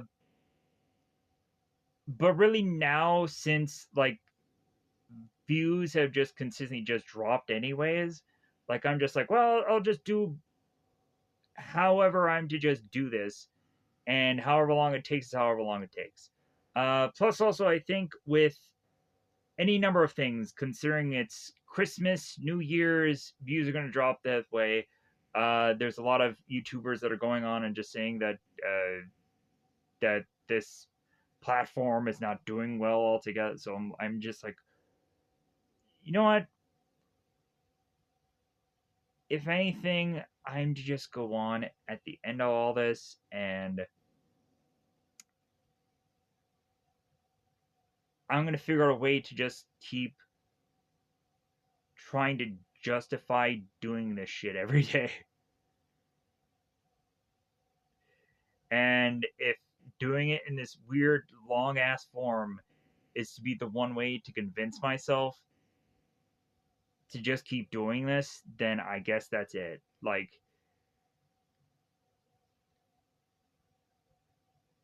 really, if that can just keep me going, then that's it. Like, that's the stupid thing I need to do, just to keep wanting to keep doing this. Um, because I don't think anything else will at this point.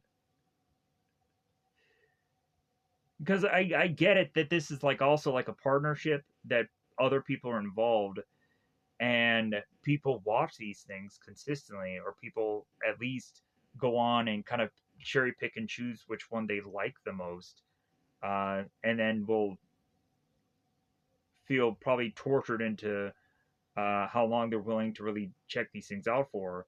Which the thing of it is, like, for how much someone will go on and probably complain about, like, well, hey, I gotta sit this through this thing for 2 hours. Like, I'm the one doing it for 2 hours.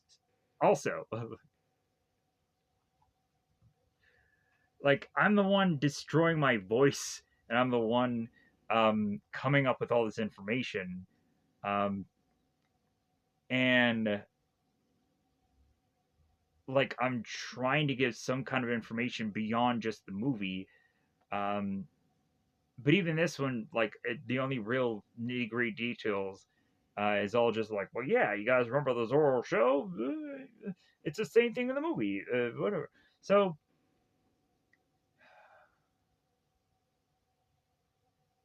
plus also, like, it's a problem about trying to be like very consistent in these kind of pre things, because there are times when I do reviews where I just don't have time to watch interviews or do a lot of behind the scenes stuff.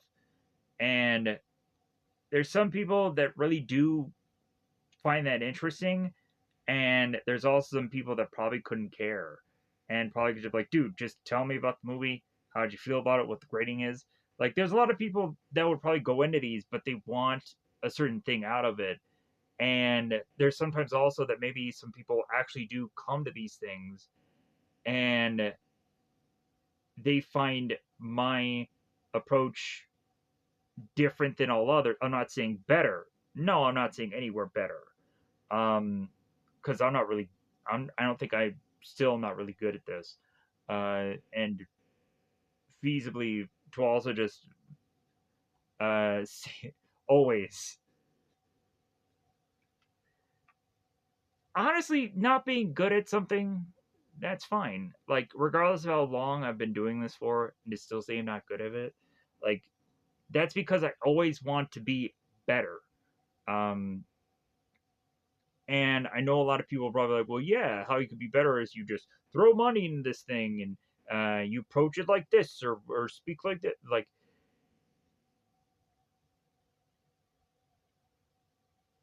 I'm sure there's a lot of people that probably are experts at YouTube uh, and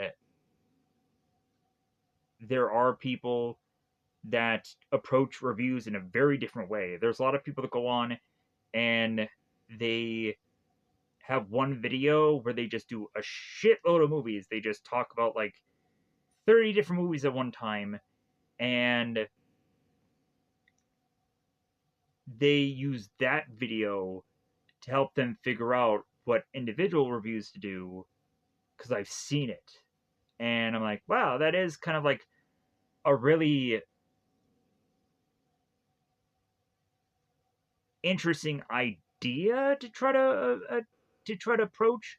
But when you really think about it, when you're doing a video that has like 30 movies into one thing, I found that a video like that specifically, for me, does nothing. People don't give a shit about that video. People don't care about that video.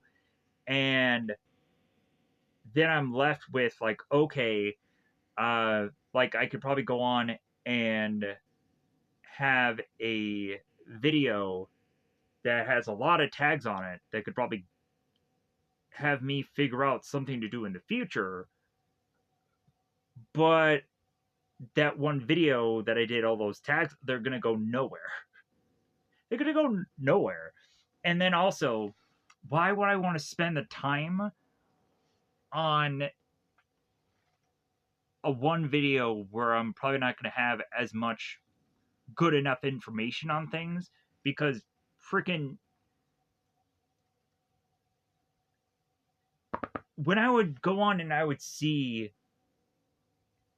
people who like mass review something, it's not very detailed whatsoever. And like mine's not really massively detailed. It's just parroting and really just stating scene for scene or word for word what goes on in it, and then just having little bits of details here and there. But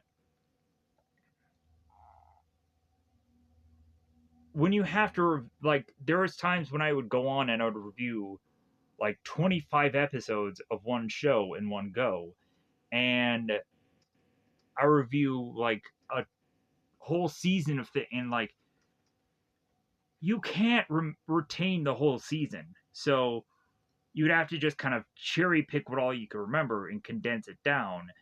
And really, when doing all of that, it really comes off as just like you just can't retain all that information. So doing like a 30 movie thing, like probably what it comes down to is I could probably remember like what I felt about it, like my opinion upon it. But anything besides that, it's like it's to be like a guessing game of how much I'm really going to retain. But there could also be a time when I could also just do a variety video of movies that I'm to be well knowledged of.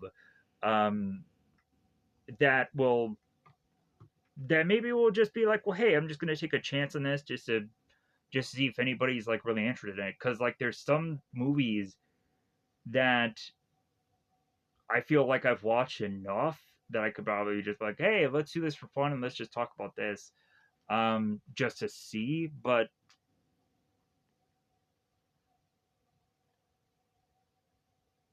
I don't want to guess about any of these movies for anybody that's willing to check this shit out. Um, I want to feel like I've watched it. Like I want to give you the feeling that I just checked this thing out. And I'm just rushing to it now, and instead of just like, oh yeah, well I saw this once, and I can tell you scenes here and there, uh, but I'm really just going on, and I'm not really giving forth um, a real bit of knowledge. It's just kind of a real guessing game uh, of what I can remember and how I felt from a movie that I probably didn't see yesterday or the day before. Uh, like there is this Stephen Baldwin, Lawrence Fishburne film called Fled. Uh, yeah, I think it's Fled. And the two of them are kind of prisoners. They end up getting this chain kind of connected to them, and eventually they meet up with Sam Hayek, and eventually they're on the run, uh, and the movie's actually pretty interesting, pretty action packed, but pretty much from what all I've gone on to explain to you, there is not enough that I can be exactly sure about of what that movie really is. I know there's something that deals with motorcycles, and I think there's drugs or something inside the motorcycles. That's as much as I can really retain and remember from that film.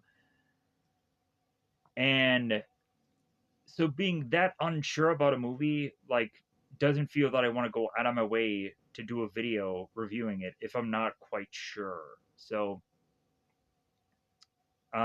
yeah, so with that said, like I don't want to do that kind of review.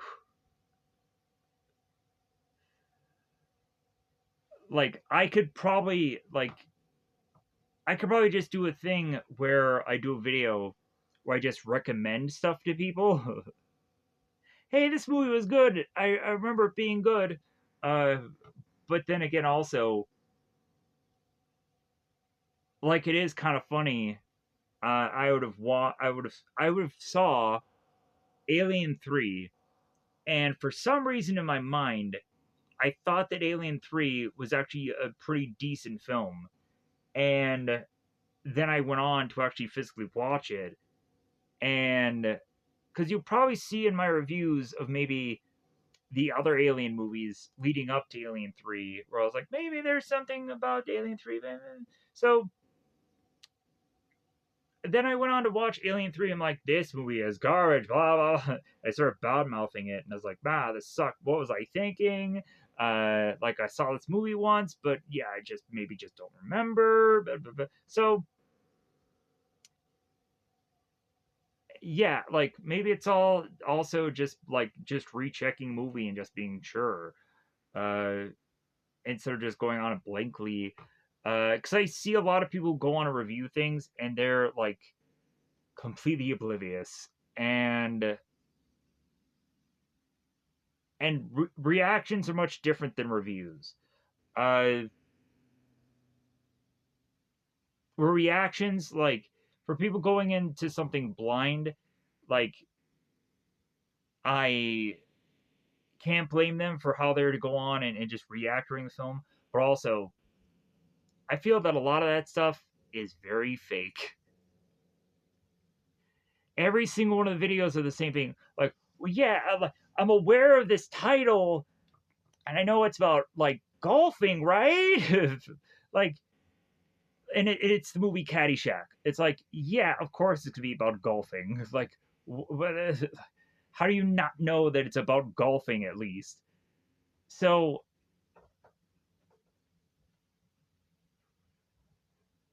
yeah, like there's some stuff where I'm just like, I don't want to be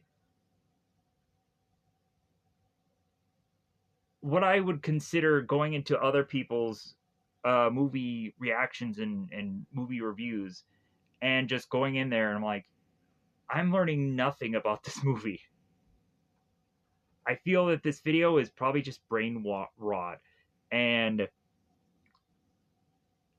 and those are actually people that do really well on this platform, and I don't get why, but maybe I should go on and be more like them. Because maybe it just the video just needs to be short, and maybe I just need to just be like, I'm oblivious to this movie. I saw it, but I have no idea what I saw. And maybe that'll be the thing. Maybe that'll be the new thing now. Maybe just me just being dumb will go on and like there's certain people where I honestly think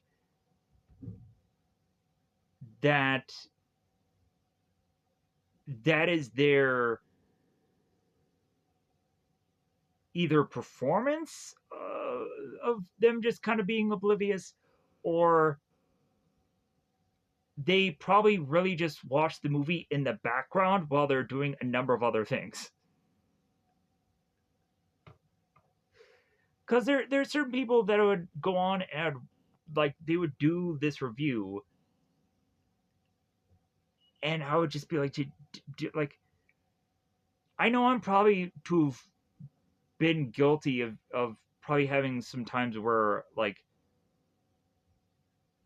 I watched the thing the night before, and also I'd be heavily relying on some of the notes, cliff notes, or some of the things I took. But there are also certain times where feasibly it's just like, dude, I've been just doing this for too freaking long, also. And like, what does it matter at this point? And and is anybody going to care about the later half of this video?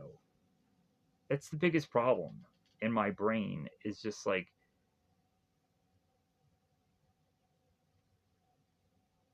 is just like the frustration that has just kind of just been continued, uh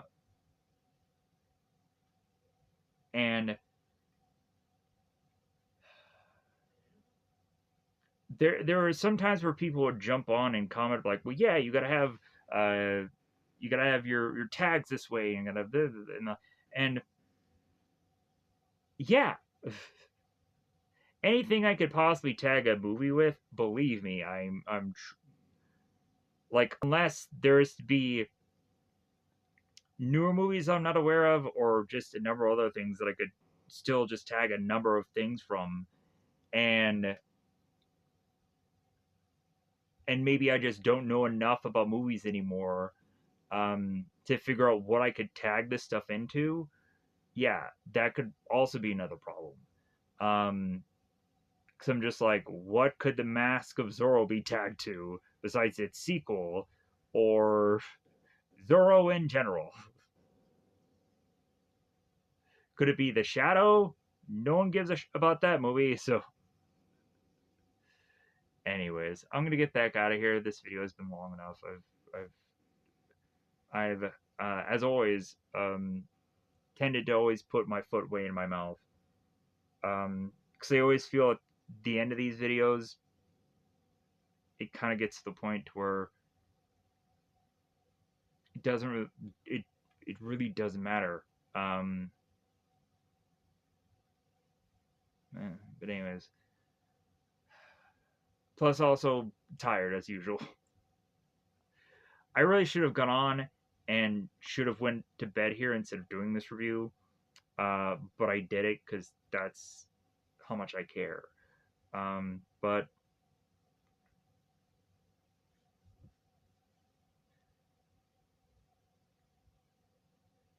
being a good person also, or or hoping that people are going to see that I am a good person,